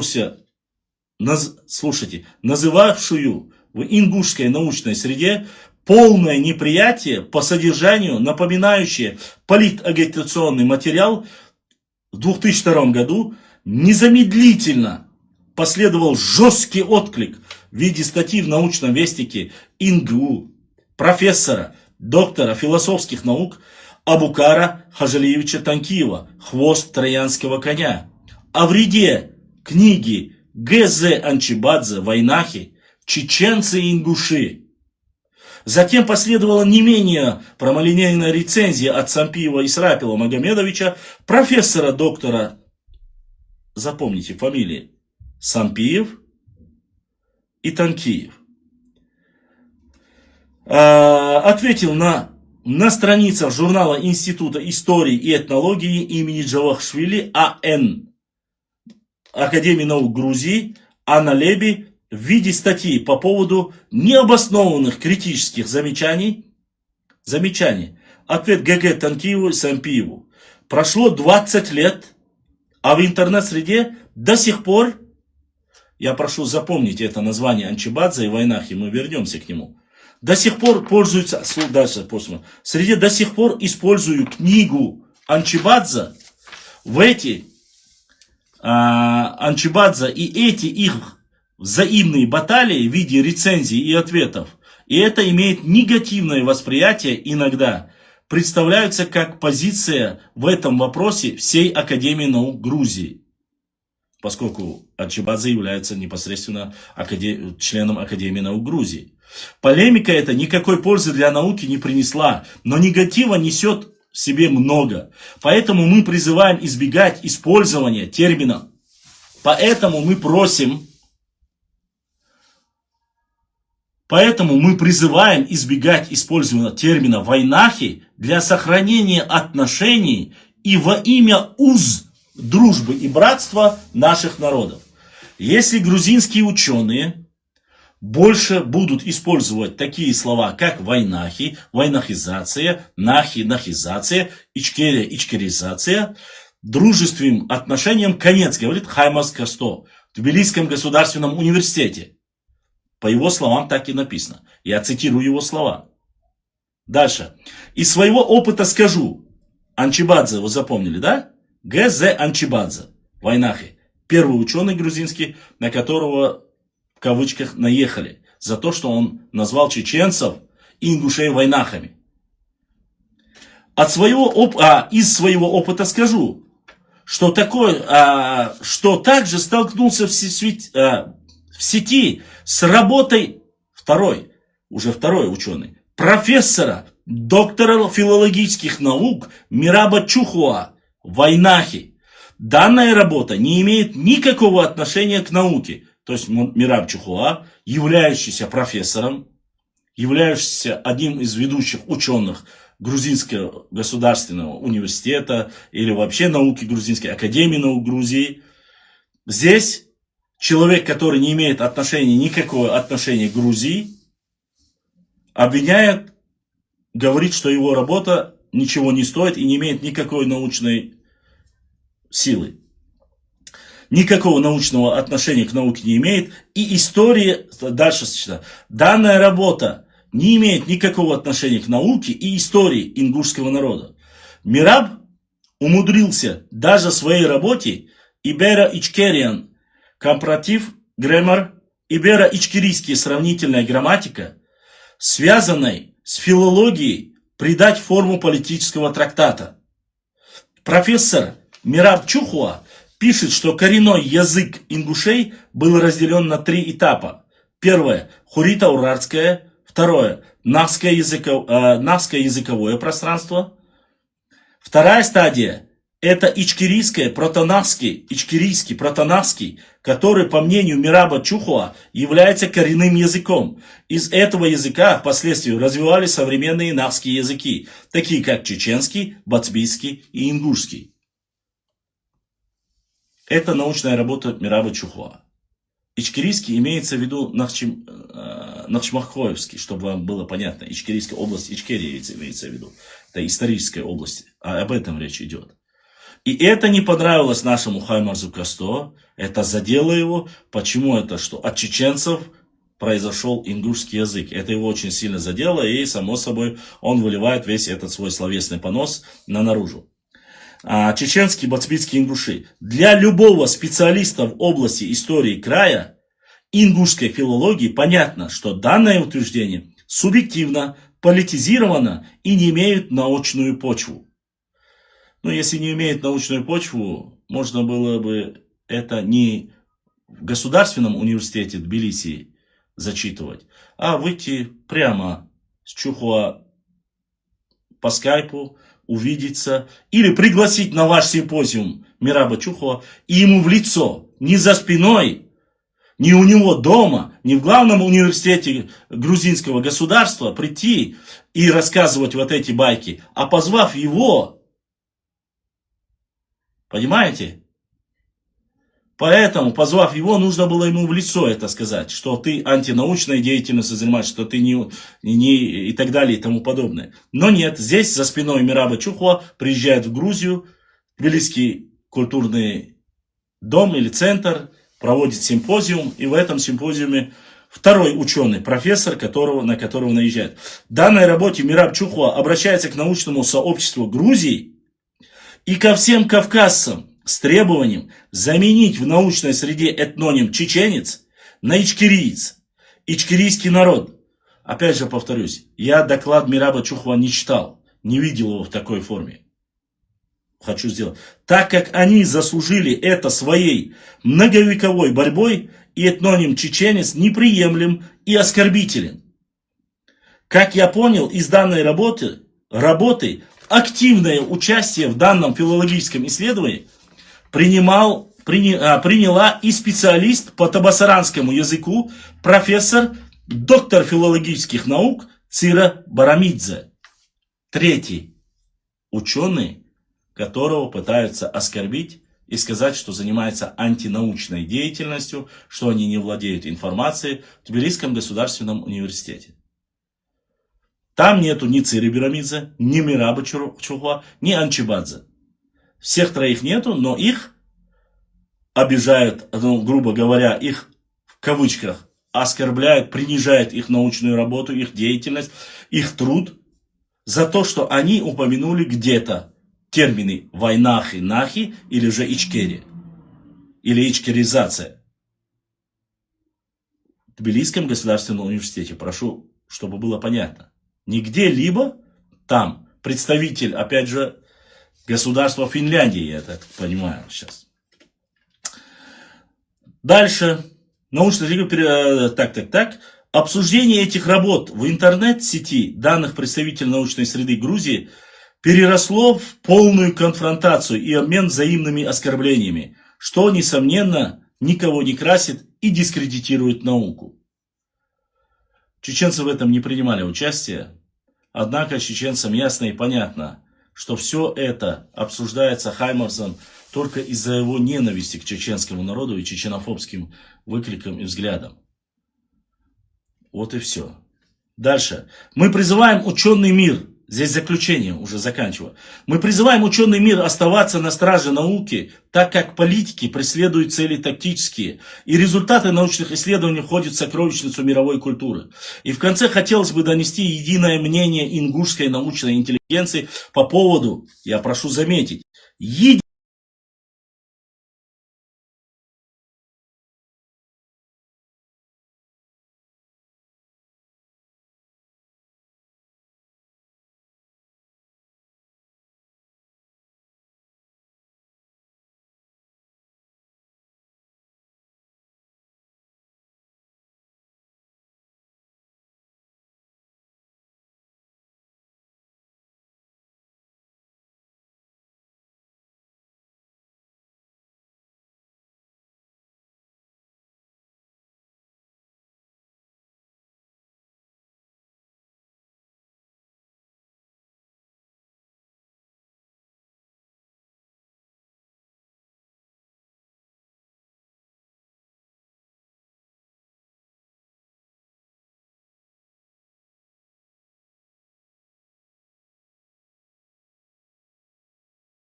больше 100 лет.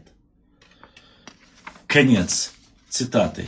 Вот что написал Хамарс Костой. Рассказал, зачитал грузинским ученым, тем, кто слушал данную писульку в Тбилисском государственном университете. Я не знаю, кто там был, ученые, студенты. Все это зачитывалось там.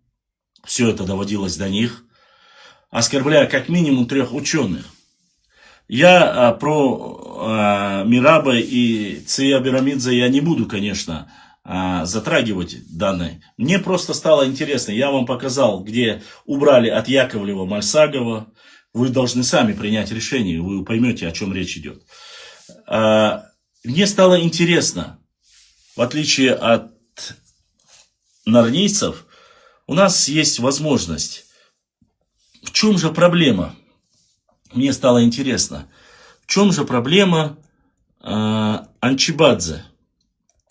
Что же там такого, как жестко они ответили и наказали, так сказать, и наказали нашего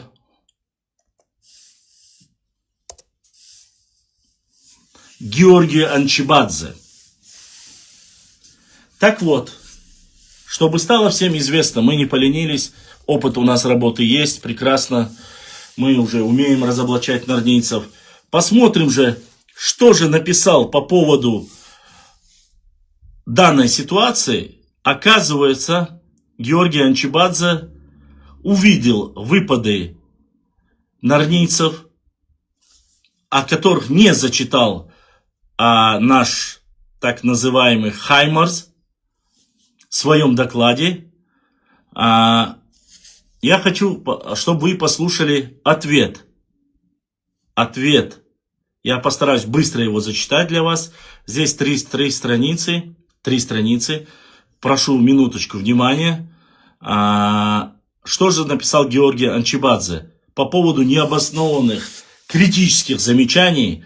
Ответ ГГ Танкиеву, гражданину Танкиеву АХ и Сампиеву ИМ, когда те обвинили его в том, что в чем обвинили, он сам уже непосредственно зачитает. В научном вестнике, я прошу, чтобы знали, это в этом докладе Хаймарс говорил, как четко опустили Анчибадзе. То есть наказали его Танкиев и Сампиев.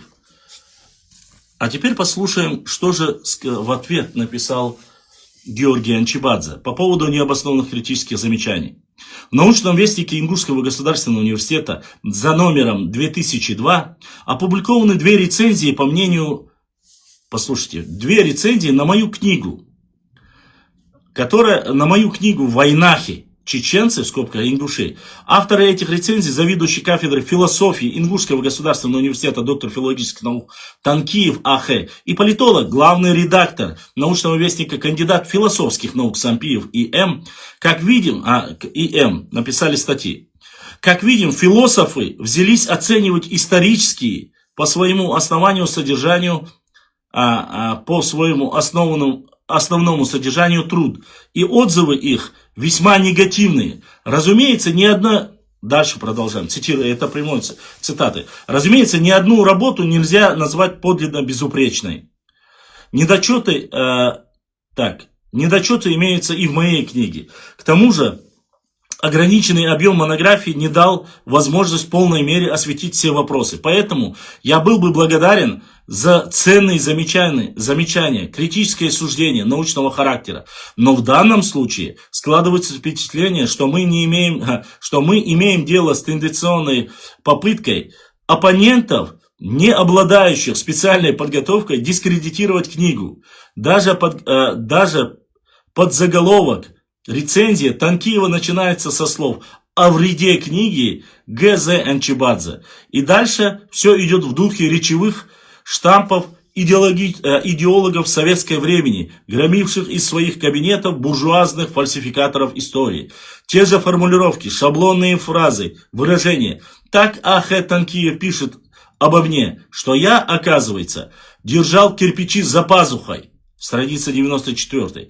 Мой труд – явная и сознательная фальсификация. Страница 96. Такой красивый и блестящий снаружи, но коварный и смертельный подарок. Страница 100. Он содержит лживые утверждения, извращенные толкования и дешевые реверансы. Страница 97-99. Под маской доброжелательности я, дескать, пытаюсь ввести в ингушскую историю и культуру своего коварного троянского коня. Страница 100. Доктор наук Танкиев позволяет себе прибегать и к унижительным в данном контексте поговоркам. Наш пострел везде поспел, страница 94. Видимо, желая принизить значение моей книги, он постоянно называет ее брошюрой. Страница 97, страница 99, страница 100. Хотя иная брошюра по своему содержанию ценнее некоторых толстых томов. Тут оппонирует и отвечает непосредственно Анчибадзе, подкалывает Танкиева. Толстых томов. Но брошюра это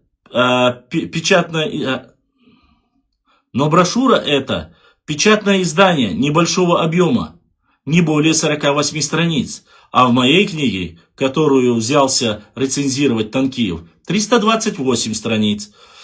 Тут он обламывает очередной раз, опять же, Танкиева, давая ему знать, в чем разница между брошюрой и книгой. 328 страниц, 150 страниц текста на английском и 150 страниц на русском языке. Не считая иллюстраций, книга содержит также карты, примечания, хронологические таблицы и список использованной литературы, которые, по мнению Танкиева, придают ей наукообразную видимость.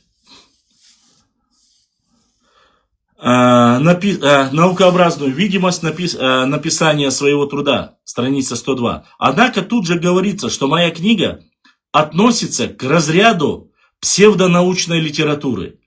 Одни оскорбления сыпятся, как вы видите. Я думал, что только к нам, но, видать, и на грузинов тоже. Относится к ряду псевдонаучной литературы, страница 102. Имеет антиингушскую установку, страница 104-106. Вводит в заблуждение читателей, страница 105. Оказывается, я пытаюсь посеять семена межнациональной вражды между ингушами и чеченцами. Как вам такое? Ни один чеченский ученый не сказал ничего подобного. Вообще. Не ответил и не оскорбил, ничего не сказал. Но однако Танкиев так сильно переживает и заботится о чеченцах за то, что грузин написал, что мы войнахи. Продолжаем дальше. Ингушами чечен, страница 104.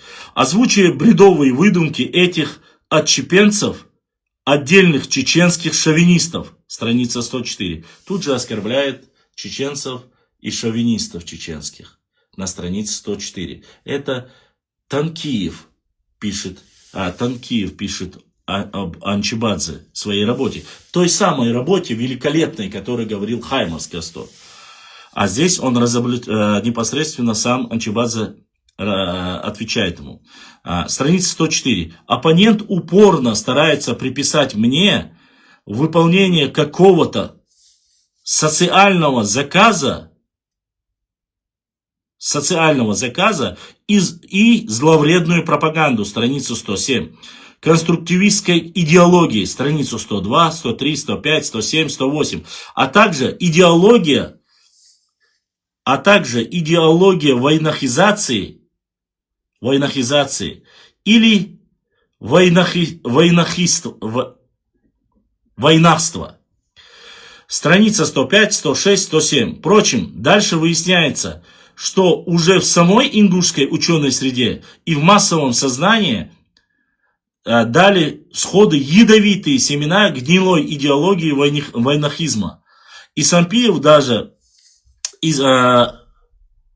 известно, что именно они в первую очередь воспримут данную рецензию в штыки, страница 108.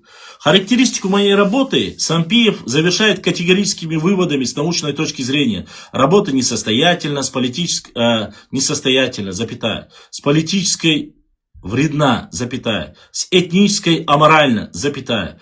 Какими бы благими мотивами не руководствовался автор. Это он пишет в своей работе на странице 108. Я не случайно отвел столько места неодобрительным оценкам, на которые не поскупились мои оппоненты, то бишь Танкиев и Сампиев. Дальше читаем. Оппоненты. По всей видимости, они очень хотели выставить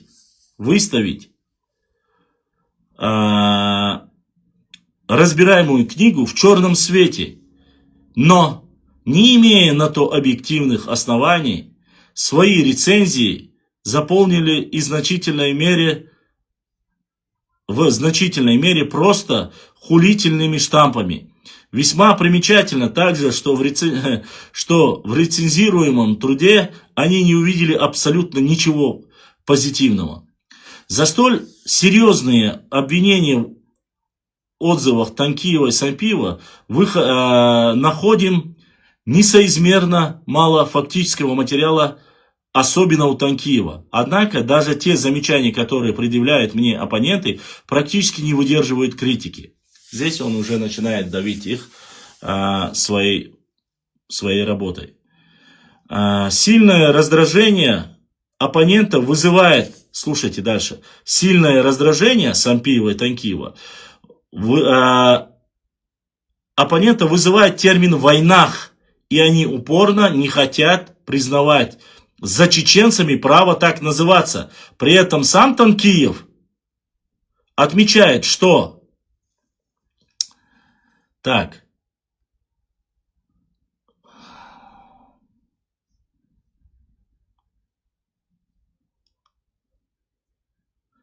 Ага. Так, Сободелыш. Отмечает, что...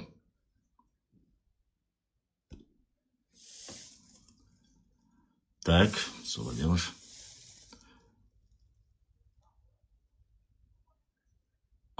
Сампиев, так, весьма примечательно, так, свет, это ага, Сободелыш, плохо видно, так,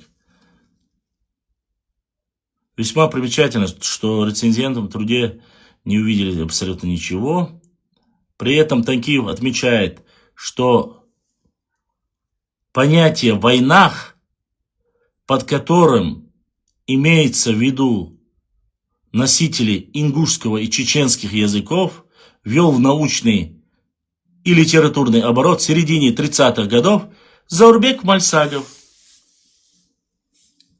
То есть,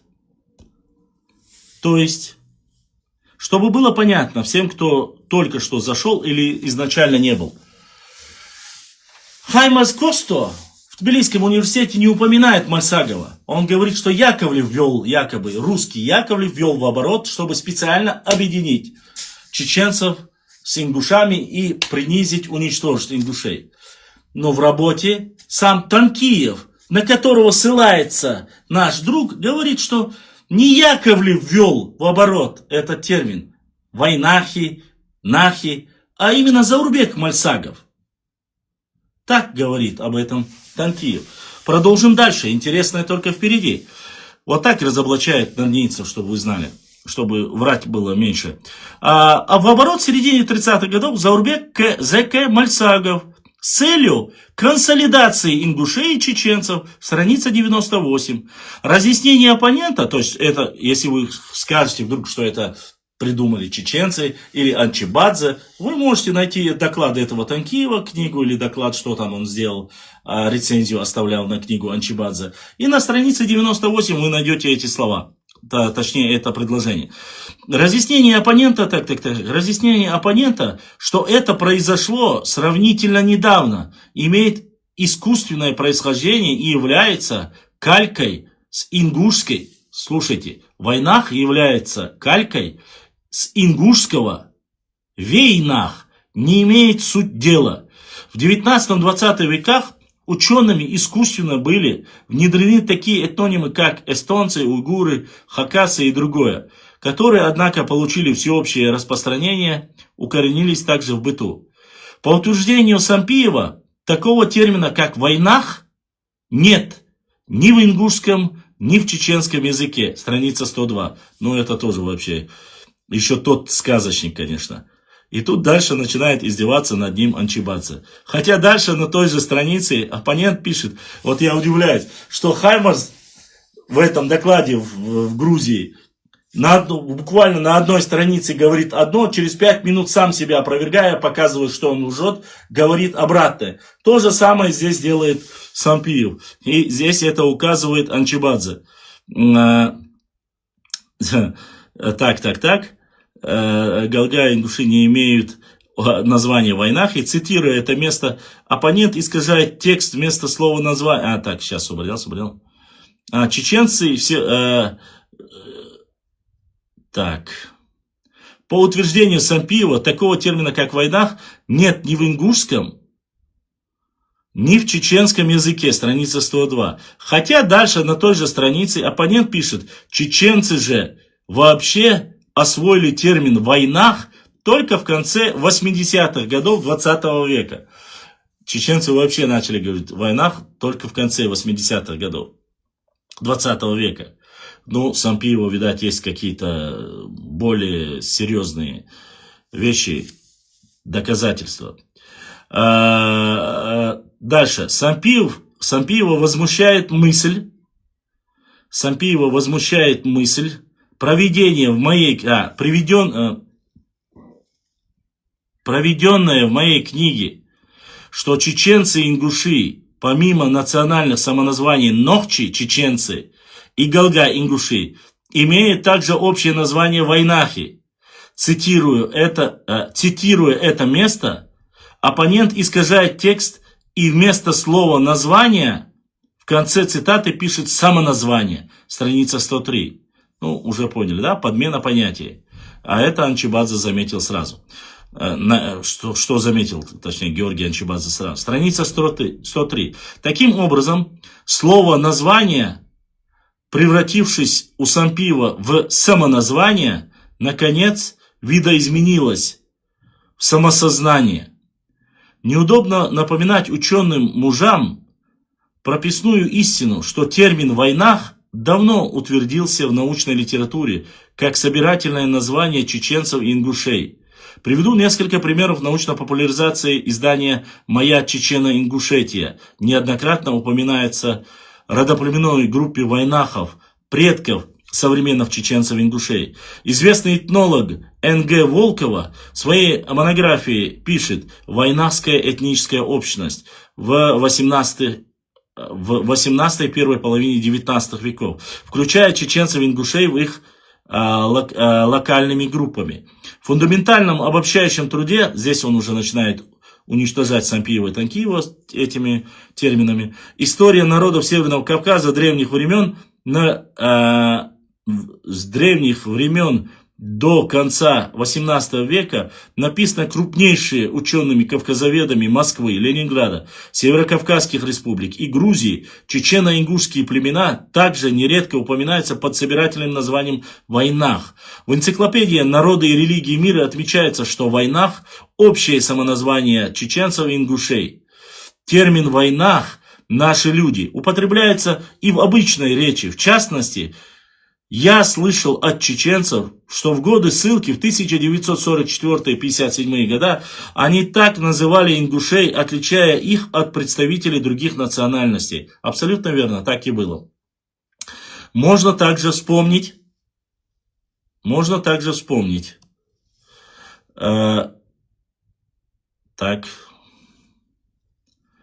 чеченское общество Берт, ну там партия Берт была. Второе понятие, в ложном толковании, которое обвиняют меня оппоненты, это аланы.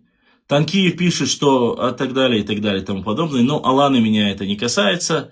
Честно сказать, тут уже, думаю, интерес это больше к осетинам. Здесь затрагивает уже тема аланизма и Осетии.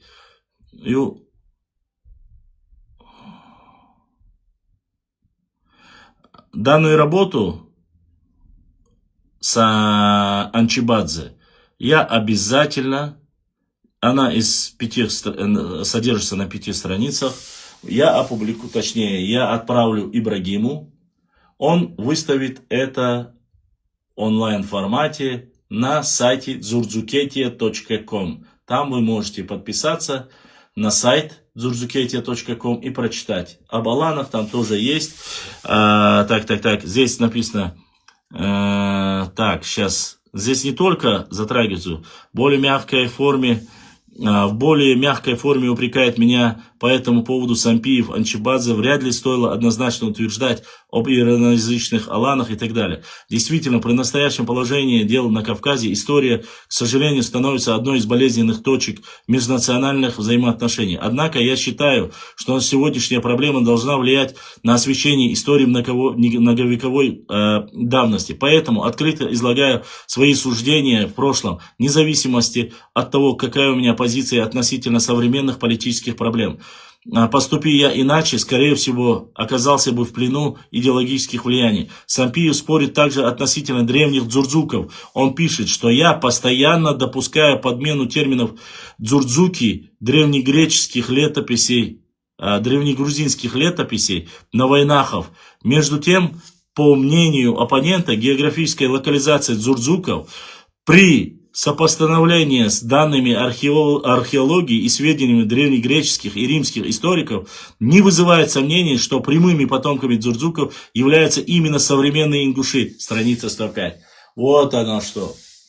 Ну, короче, дальше интересно, я это, конечно же, опубликую, вы можете прочитать, я, чтобы вас не отвлекать, и сейчас буду отвечать на ваши вопросы.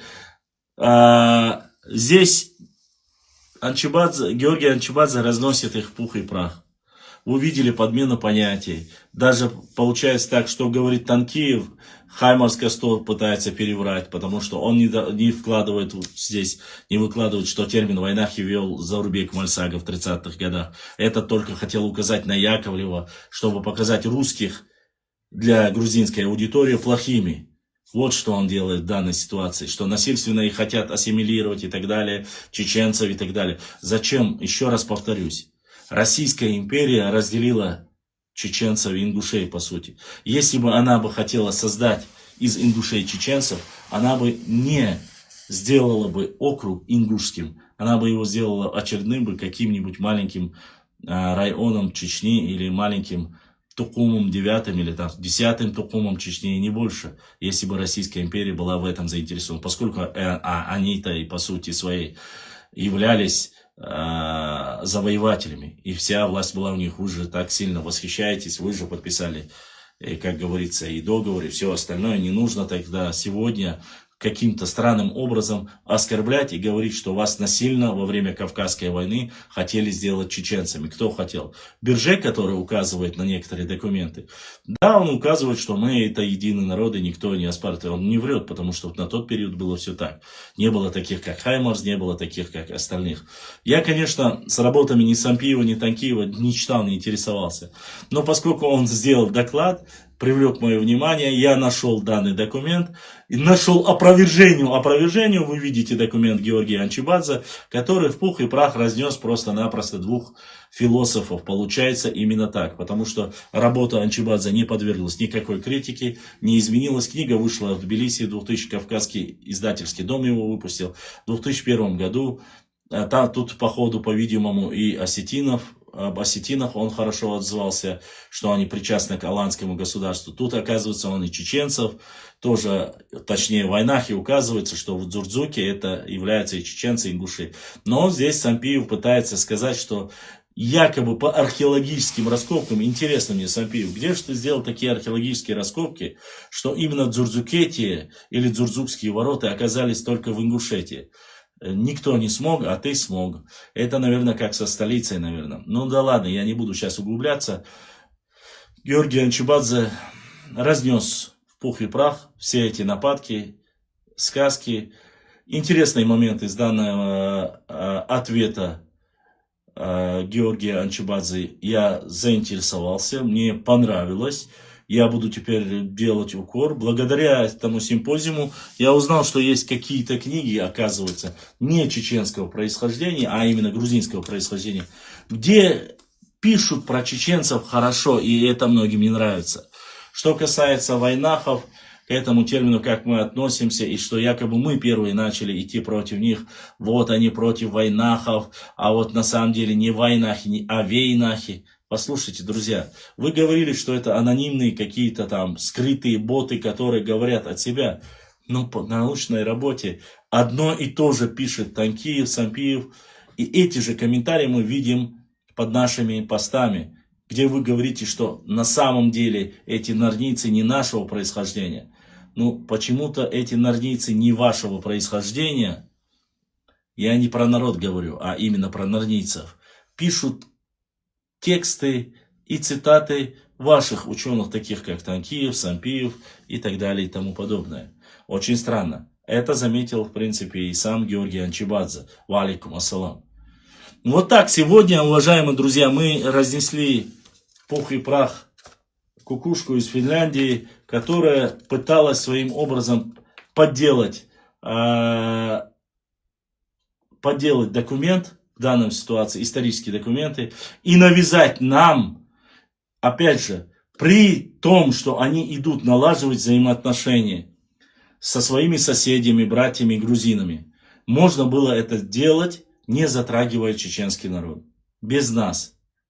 Прикопались к термину войнахи, прикопались к термину нахи, прикопались к термину Ичкерия. Для них это оскорбление, оскорбительное и все остальное. А в принципе, по этому докладу я вижу, что грубо, не сильно в грубой форме, но здесь идет речь оскорбительного характера об 3, как минимум, профессорах и докторах исторических наук. Один доктор, профессор по лингвистике. Все они знатные люди в Грузии, уважаемые люди в научных кругах Грузии и университетах, и в Академии наук Грузии. И Мираб Чухуа, и Ция, так, чтобы правильно сказать.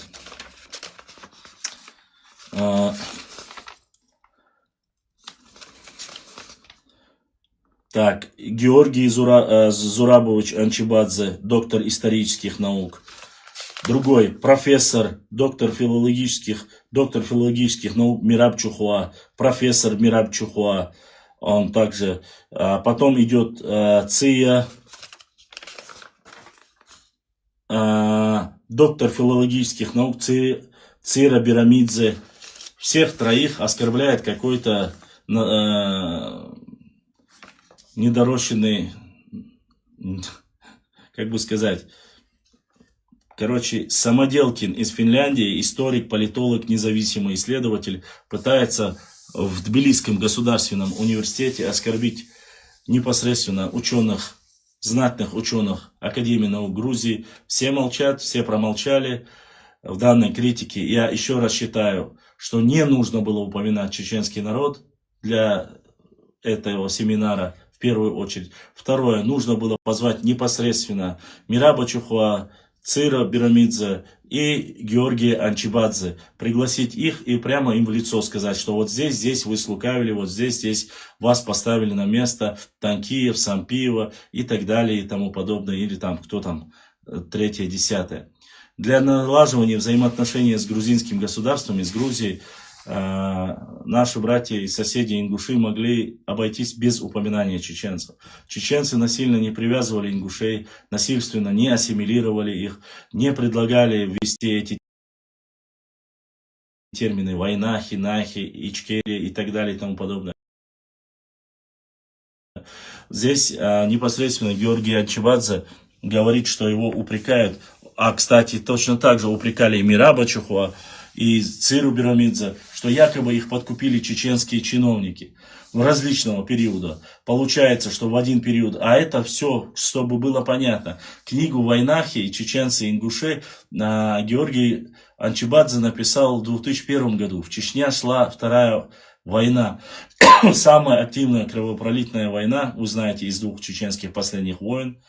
Чеченцам было не до этого. Чеченцы не выезжали в Грузию, Тбилисию и тем более не обсуждали данный вопрос.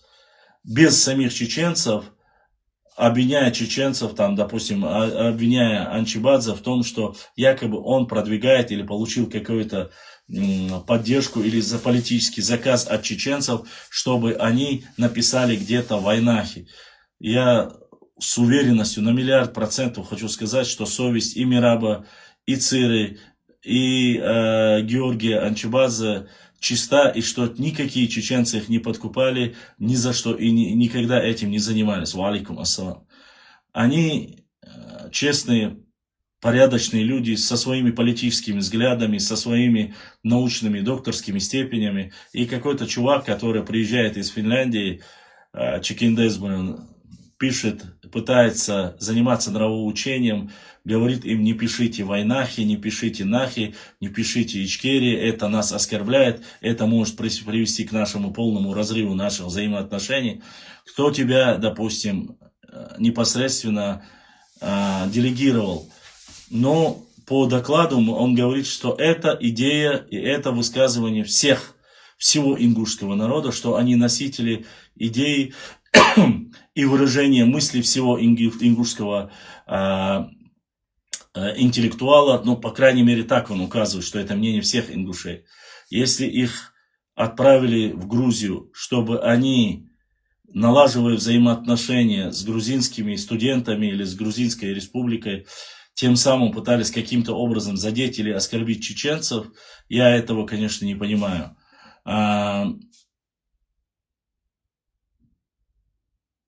И это ты мне задаешь? Да, конечно, чеченцы, ингуши и бацбийцы.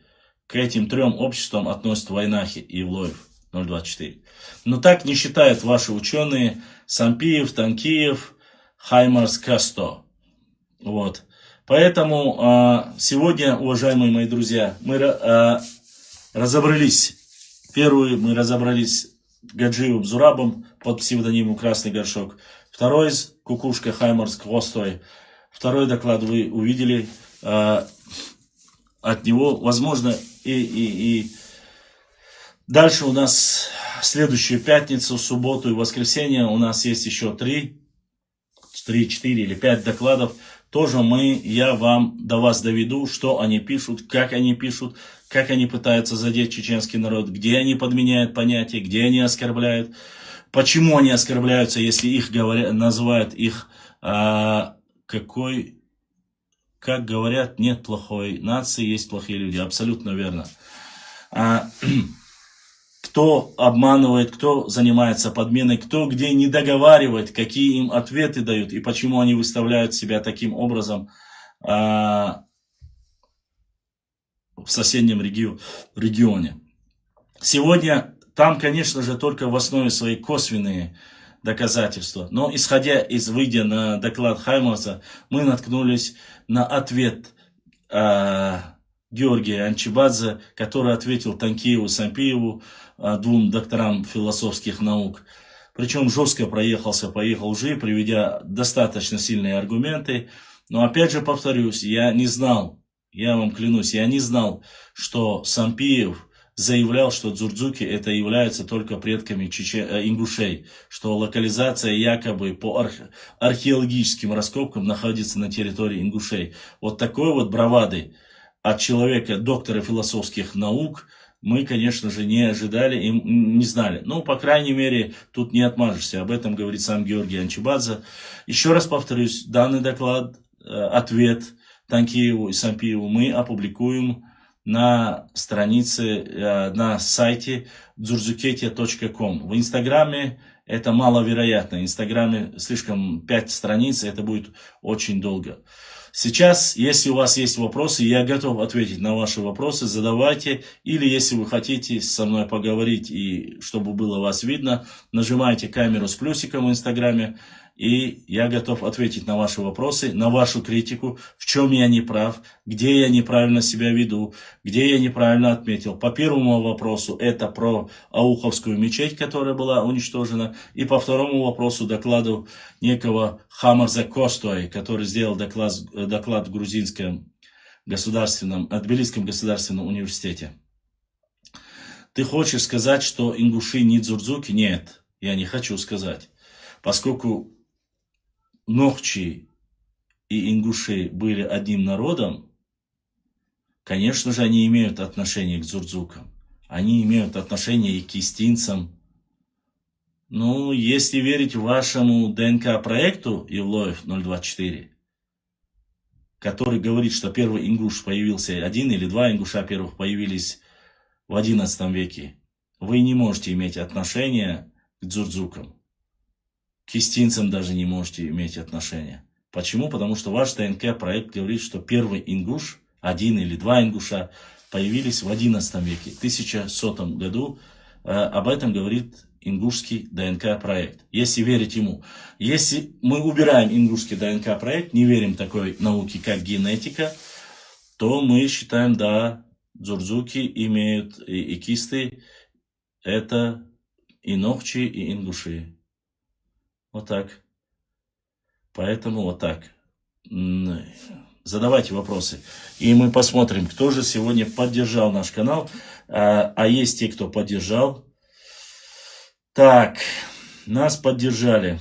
Так, Рустам поддержал нас. Халхар Мартант Ира. Беноюк Рустам. Халхар Мартант Ира. Мартанхуай Берзлай. Огромная благодарность за поддержку, за то, что задонатили. Дал сей дуэль, дал духдах дуэль. Так, Гирихан, от Гирихана. Гирихан поддержал. Гирихан дал сей дуэль, дал духвахва. Ну, 2 человека поддержали нас. Вот, Муаммад Али. Это уже то, что было. И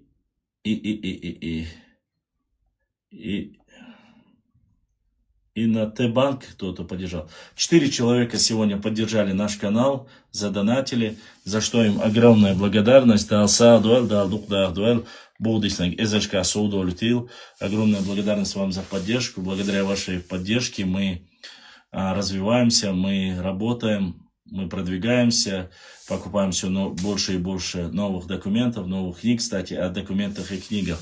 Наконец-то мы нашли, благодаря нашим старшему поколению, я нашел книгу, которая так оскорбительно звучала для представителей, как там писали, нарнийцы указывали мне, что есть книга Джамирзаева, вы видели, да, что там оскорбляют ингушей. Вот она, книга Джамирзаева, вот она. Эту книгу мы достали, это Джамирзаев Салман Мирзакиевич, доктор исторических наук, окончил Тбилисский государственный университет, родился в Киргизии, ныне живет на Кавказе, в республике Чечня. Монография посвящена восстановлению исторической памяти на основе поиска научной истины. Дело в том, что прошлое есть зеркало будущего. Вот так вот. Вот эта книга. Здесь я искал, здесь очень много интересного. Но она не сильно отличается от той книги, которая написана. Это книга Академия наук Джавахашвили. Это 2002 год. Вот эта книга 2002 год его. А вот его книга 2009 год. Вот они, 2 книги. Ни в одной из этих книг Джамирзаев Салман не оскорбляет ингушей. Он называет его частью единого народа. Больше никаких оскорблений нету. И ложь о том, что якобы ингуши, о том, что он оскорбляет ингушей, на его книге не подтвердилось.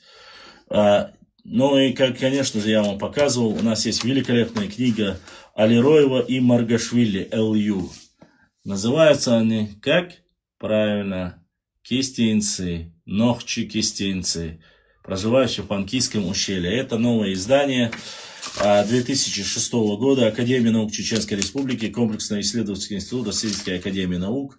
Так что здесь есть материалы, которые мы тоже обязательно опубликуем.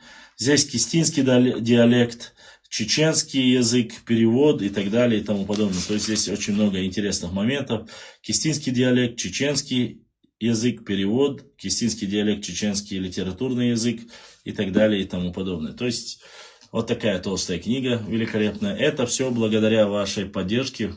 Когда вы донатите, помогаете, мы приобретаем все больше и больше новых книг.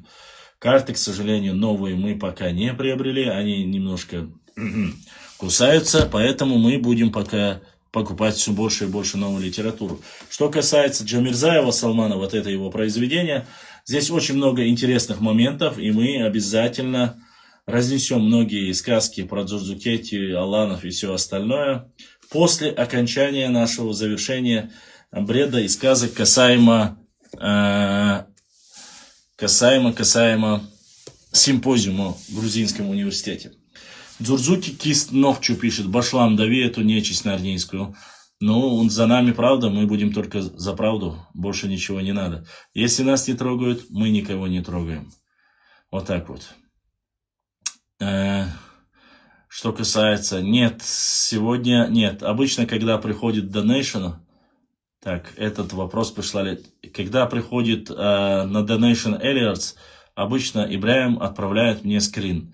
Я говорю, что вот из Ютуба задонатили. Сегодня, насколько я знаю, Ибраим не присылал.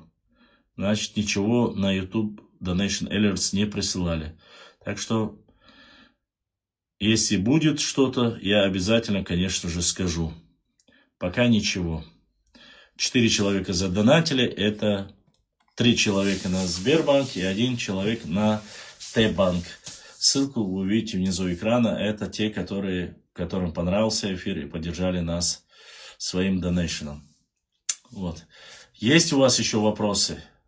У нас осталось еще 13 минут. Я отвечу на ваши вопросы или видео ваше. Постараюсь быстро ответить, чтобы завтра вам нужно всем на работу. Не буду вас отвлекать. В воскресенье это немножко тяжелый вариант. Евлоев, ты не был в своих группах, ты не смотришь Бузуртанова. Ты хочешь сказать, что ты не слышал от своих про нас Нохчу ничего плохого и так далее и тому подобное.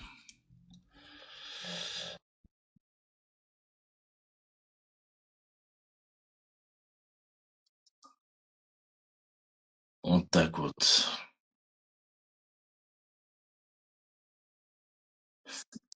Не ингуши говорят, а именно Султыгов сказал. Не нужно Ассаламу приобщаться. алейкум ва рахматуллахи ва баракатуху.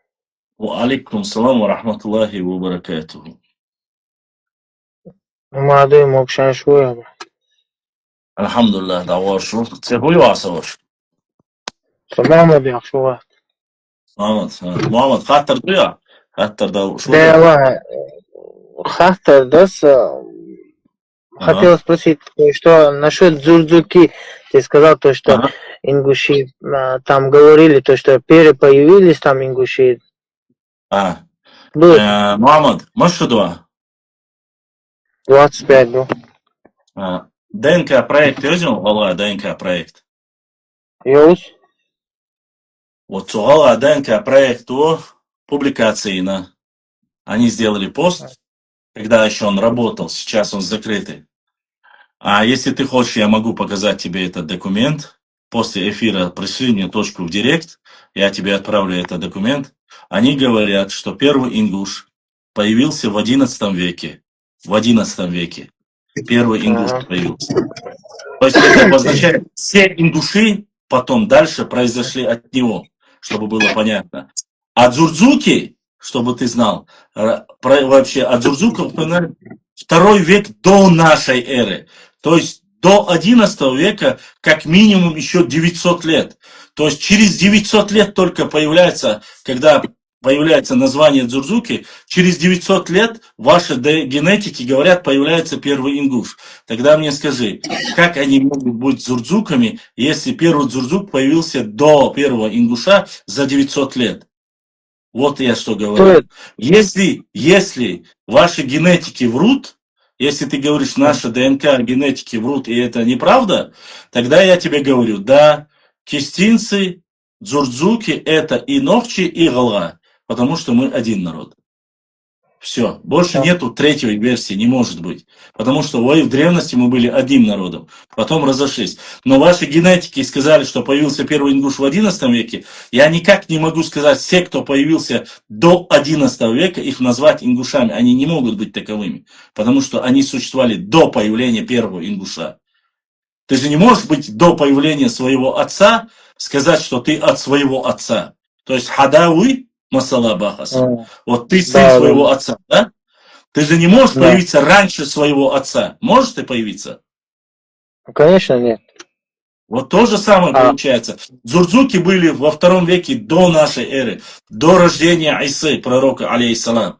То есть, получается, Рождество Христово по григорианскому календарю. 2 век до нашей эры первые упоминаются дзурдзуки. Ладно, пускай даже не будут. Пускай дзурдзуки впервые упоминаются в 1 веке, когда появился Айспейхман, алейхиссалам. Но только через 1000 лет, в 10-11 веке появляется первый ингуш. Он не может быть дзурдзуком, понимаешь? Если ты хочешь сказать, что этот первый ингуш появился через 11 веков от этого дзурдзука, это одно дело. Если так ты хочешь утверждать. Ты понимаешь, о чем я говорю? Да, вот, да, я понимаю. Они утверждают, вот Анчибадзе, они сказали, что чеченцы не являются дзурдзуками, что они являются дзурдзуками, и что дзурдзукские там, ворота, город находится только в Ингушетии. Я это опровергал, а не то, что мы там, грубо говоря, не один и тот же, или у меня нету никакого даже желания или понимания того, чтобы сказать «Тходу дзурдзук шудат асихум салилду». Я знаю, что мы в древности один народ. Сейчас мы стали 2 субъектами, 2 народами. А там были одним народом. Но, опять же, если верить ДНК генетики, то, конечно же, извини, дзурзуки появились намного раньше и никак не могли быть ингушами. Ингуши сами появились первые только в XI веке. То есть это получается, что у дзурзука через 1100 лет появился один из сыновей, который себя назвал ингушом. Понимаешь? Ну уж никак не иначе. Ишт хилтарлон, ну опять же это нужно доказать, опять же там большие претензии. Все, кто появился до XI века, ну никак не могут быть ингушами. Но по генетике, Валнас, по генетике, мама, ни в коем случае, по ДНК генетике. По истории могут, а вот по генетике нет. Так, по крайней мере, говорит, не чеченский ДНК-проект, именно ваш ДНК-проект. Поэтому я говорю. Ты спросил, я отвечаю. Ну, чтобы вообще специально умудрить. Я тебя знать не знаю, ты знаешь сам это. Ты в первый раз зашел ко мне в эфир, ты задал вопрос, я отвечаю, так как знаю. Правду знает только Всевышний Аллах. Мы только предполагаем и говорим документами или книгами и так далее и тому подобное. Ну вот видишь, то, что я не знаю, я тут не буду сейчас сидеть и сочинять. Ну, как правду надо говорить в любом случае. Просто мне задел сейчас тут пишет Гаки Мохмадовский. Он писал тут, говорит, типа, ингуши, что вы тут говорите, то, типа, подлизываете кабардинцы, ну, а грузинам, то все, короче, забыли, говорит, типа... нет, мама, я не знаю, зачем он тебе это написал. Это он, наверное, говорит по этому докладу. Это речь не идет не о тебе. Ну, зачем вот, это такое говорить? Зачем? Сейчас он до этого написал тут, пусть Всевышний Аллах разделит нас.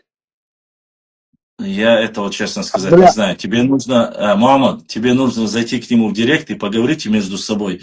У меня чуть-чуть направление по истории. Я про историю говорю. Я не знаю, кто ты и не знаю, кто он. Что вы друг другу пишете, я не знаю. Я скажу только одно. Нету плохих наций, есть непонимающие люди.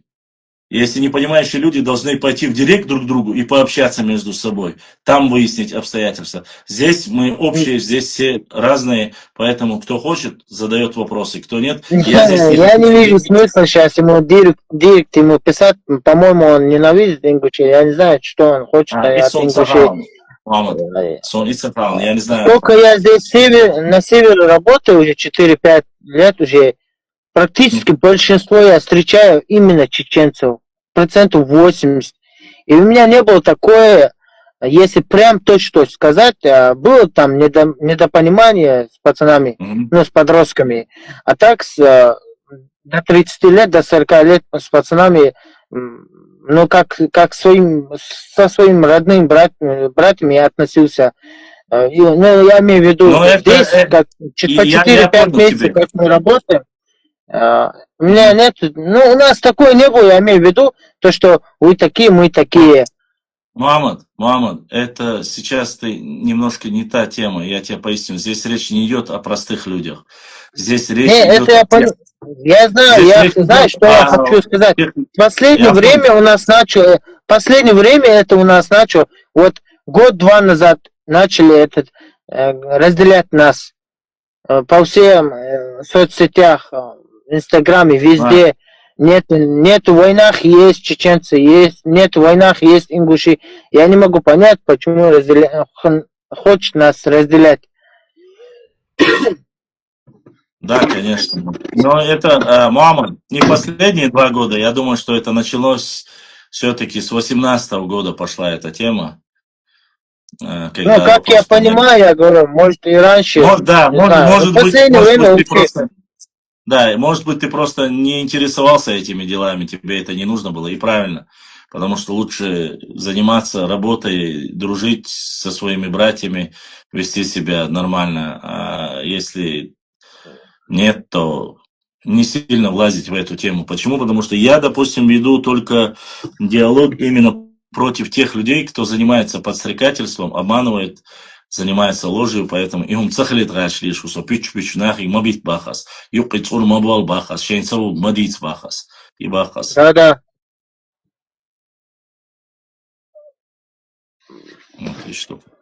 Вот насчет дзурзуки, если честно сказать, я Аллахи, война махту, адукаси, куда, аска халтарлу цагасу. До этого, валлахи, сунгумацаха практически насчет истории, но сажум хасун, короче. Трояны яхт 25 лет хомарт. Сун мосток чисто оваш ма басмах, шизурзуки. Ну, я не знаю. Может, знаешь это почему, Мухаммад? Может, тебе всегда рассказывали, что только ты дзурзук, поэтому ты подумал, что только вы дзурзуки? Не, я не слышал насчет там чеченцев, там дурзуки, там. Я не лазил и не слышал, и даже не видел, ну, как его, Да, тебе интернета, может интересно. Но смотри, вообще дзурзуки и дзурзукские ворота, это все относится в основном к Шаройскому и Тумкалинскому, Галанчорскому району. Поэтому мы считаем это своим, но с одним учетом, что когда-то мы были единым целым, а сейчас разделились. Поэтому дзурзуки это к вам, все-таки к вам 100% имеет отношение, то, что у вас есть, это кистинцы. У вас, да, есть малые кисты, вяппи ишбуи, фяппи олаштара, а вот дзурзуки к вам все-таки немножко только на основе того, что мы единый народ подходит. Получается, чеченцы тоже, да, дзурзуки? Не получается. Вы дзурзуки Да, я только имею в потому, виду. что вы... Да, конечно, конечно. Это общее название. Конечно. Ну, видишь, я не знал, сейчас буду знать тоже. Конечно. Ну, с дзурзуком просто сейчас эта война идет, типа, вы, это не вы, это только мы, это то, это другое босс. Но, честно сказать, все-таки дзурзуки имеют больше отношения, конечно же, к чеченцам. Но на основе того, что чеченцы и ингуши это один народ на тот период, можно это отнести и к ингушам. Вот. Махмадовский, я тебя прошу, брат, Абадиев написал книгу, где оскорбляет чеченцев, ты говоришь, я тебя еще раз прошу, брат, не надо тут писать всякие гадости. У всех республиках, в любом нации есть такие люди. Какие-то Абадиев, говоришь, везде есть. Вот я один момент тебе скажу насчет Валберса, который был случай, до сих пор мы молчим, я тоже молчу. И каждый может говорить всякие такие гадости, бра. Ты тут сидишь про Абадиев, там, Нальгиев, что-то пишешь, ты, старики ученые, а именно ваши старики ученые, говорят еще. Аллах. Ладно. Чистый нацист. Ладно, у меня сейчас уже время заканчивается. Мама, ты если есть, отвечу быстро, Да? если нет. Мне интересно было просто узнать насчет этих зурзуки, а я сейчас всё. понял, то, что это есть вообще. Все, хорошо, давай. Лига, брат, Аллах, резхил. Ассаламу алейкум, ва рахматуллах. Так. Гаки.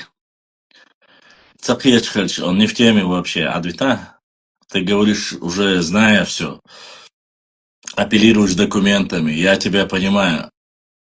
Он не знает человек об этой теме.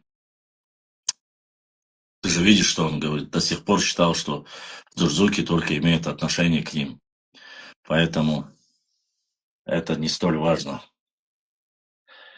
Ладно. Есть еще вопросы? Если нет, то мы на этом попрощаемся с вами. Я поблагодарю вас, и мы разойдемся. Ибрахим, есть в Ютубе вопросы? В Инстаграме я просто не вижу. Не ответишь на мой вопрос? Отвечу, Мусаев, Асламбек. Задавай, только быстрее. Я сказал, что отвечу. Я думал, ты Мухаммаду это говоришь, который зашел. Так. Задали вопрос. Насчет мечети Сауха. Насчет мечети Сауха у меня, я же вам... Посмотрите, первую часть уже я загрузил на наш канал, я уже сказал. И поэтому, что скажете про деятельность одного персонажа, Пармат? Зачем вы его Не размазывайте по полной. Он же реально заблуждает, ведет чеченцев. Асланбек Мусаев. Я его 2 раза размазал. Это раз. Размазывать шныря такого безграмотного, бестолкового мне вообще ничего не стоит. Это раз. Ты немножко опоздал. Это 2. Он ведет в заблуждение. Он может ввести в заблуждение только людей безграмотных, больных, умственно отсталых людей, кто может его слушать. Поэтому только таких он может вывести и ввести в заблуждение. Поэтому, я думаю, ты немножко опоздал с этим вопросом. Желательно. Посмотри, у него есть 2 эфира. Это балабол, сказочник, болтун, который знает только Google шейх, да, его шейх это Google. Этот человек вообще не разбирается ни в истории, ни в чем таком, поэтому для меня такого рода шныряки это вообще не оппоненты. Кемерич, Бахкли, Нохчи, Бари, Нохчи, Аш, Башлам, Бар. Кемерийцы, когда пришли, давно в Нохчи были. Конечно, были.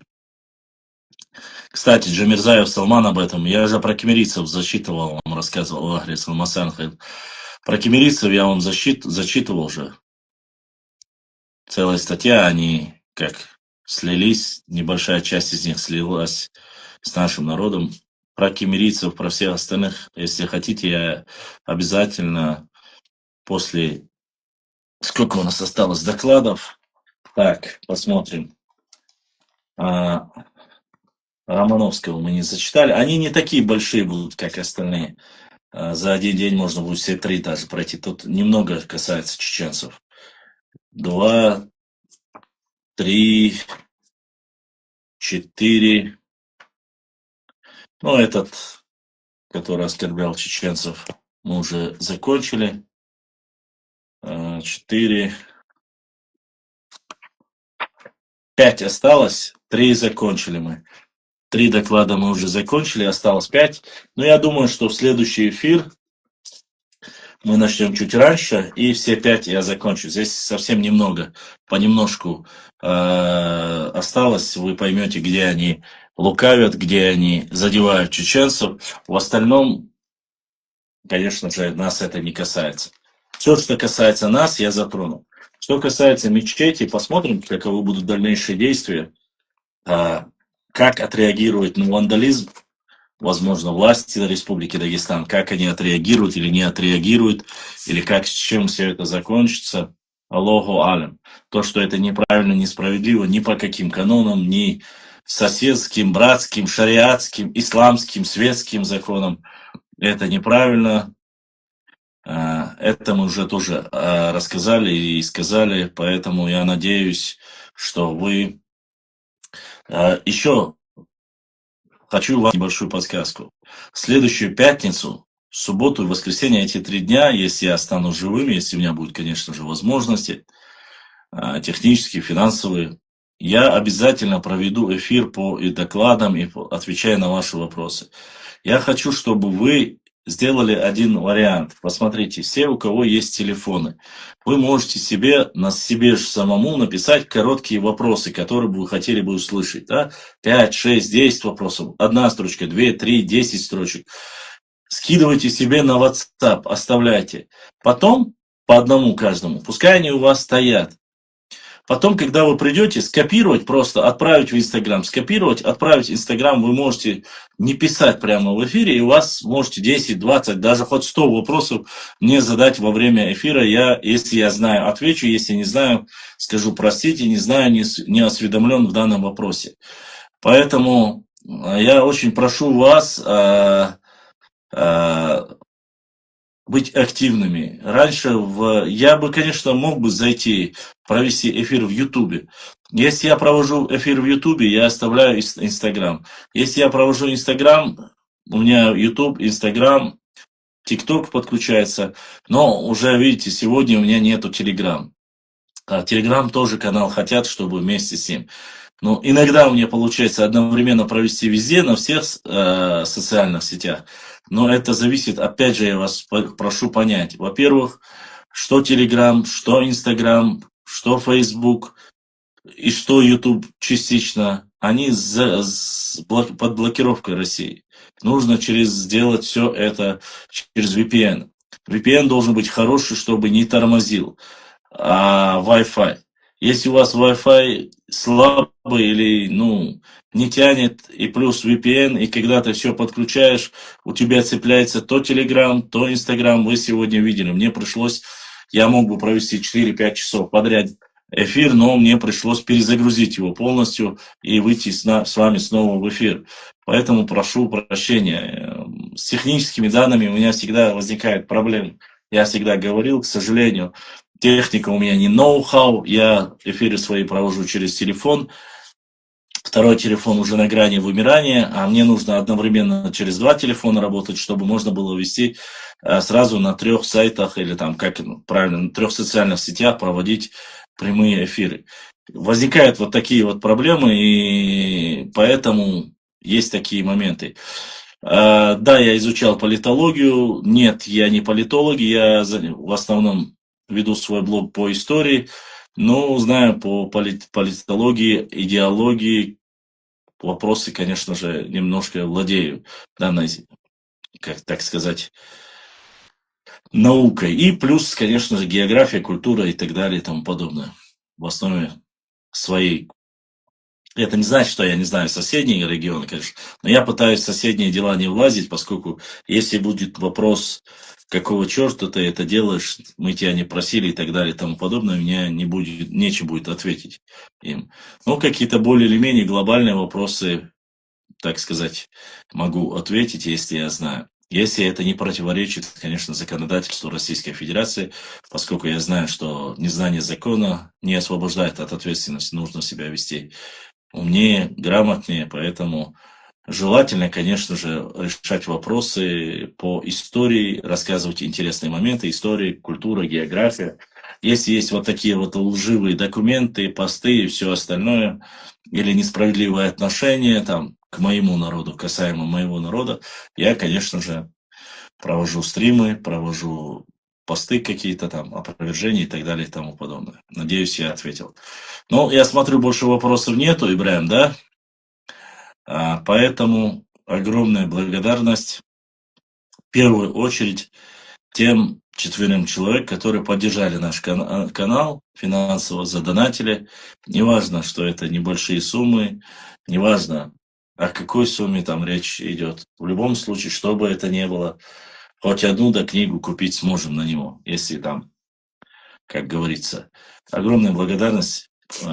Пусть все, что у них осталось, в 1000 раз приумножится. Огромная благодарность моим подписчикам из YouTube канала, огромная благодарность моим подписчикам из TikTok канала, которые смотрят нас и транслируют Ибраим, и YouTube, и TikTok. Огромная благодарность всем моим инстаграмным братьям ауховцам. Скажу, что ваши братья, ваш народ всегда с вами, переживает, заботится. Сделаем все, что можно, зависит от нас, в хорошем смысле этого слова. И также я хочу попросить всех прощения, если каким-либо образом я вас обидел, оскорбил, задел. Я клянусь именем Всевышнего Аллаха, я не оскорбляю, не унижаю, не матерюсь и не обзываю другие нации, другие субэтносы, этносы, фамилии, тейпы, тухумы, шахары. Всего я этого не делаю. Я вам зачитываю документы, на что у нас есть книги, ссылки, и так, как его видим мы, как его понимаем мы, оставляя суд и решение за вами. Все, кто слушает, может сказать, ты неправильно, твое суждение, или ты неправильно решил, или ты неправильно решаешь. Если вы, конечно же, сделайте опровержение, я только лишь буду рад. Приходите, отправляйте запрос, рассказывайте, задавайте вопрос. Главное, чтобы все было в рамках культурной дискуссии, как нормальные люди. Интернет и социальные сети созданы для того, чтобы люди между собой общались, чтобы сняли вот этот некий стресс, негатив, чтобы друг друга не оскорбляли, чтобы не довели до кровопролития, чтобы не подрались и все остальное. Поэтому можно культурно пообщаться, поговорить и прийти к разумному решению, если, конечно же, человек понимает, что он делает и для чего он делает. значит, ваши эфиры будут интересны. Я надеюсь, что они интересны будут. Обязательно лайкайте, оставляйте комментарий или смайлик. В инстаграм-канал подпишитесь. У нас будут новые посты, новые моменты. Все последнее, достоверное мы будем максимально выкладывать. Особенно про взаимоотношения с нашими соседями, кавказцами, да и другими субъектами России, о спорте, о достижениях в науке и все остальное. По максимуму я попытаюсь довести. И, конечно же, больше всего на нашем странице будет уделяться нашей истории, нашим национальным героям, нашим всему в основе своем нахчийскому. Но это нисколько не мешает нам, конечно же, отвечать и на другие вопросы касаемо нас по истории, политологии, культуры и так далее и тому подобное. Всем огромное спасибо. С вами был в эфире Башлан. Я надеюсь, что мы с вами увидимся в пятницу. Всем мира, добра, любви. И наша фирменная чеченская, как под каждым постом я пишу и говорю. Деба, Деша, Даха, Сархами, Нохчикам, Массера Бюсте, Калиогил, Массу Мокш, Мершвехил, Далавай, Нохчичу, Қи хазайош, қи таялош, қи шварелош, дикелош, وتحينا يتا пурба вайла силах Аллаху. Ассаламу алейкум ва рахматуллахи ва баракатуху. Адикюль.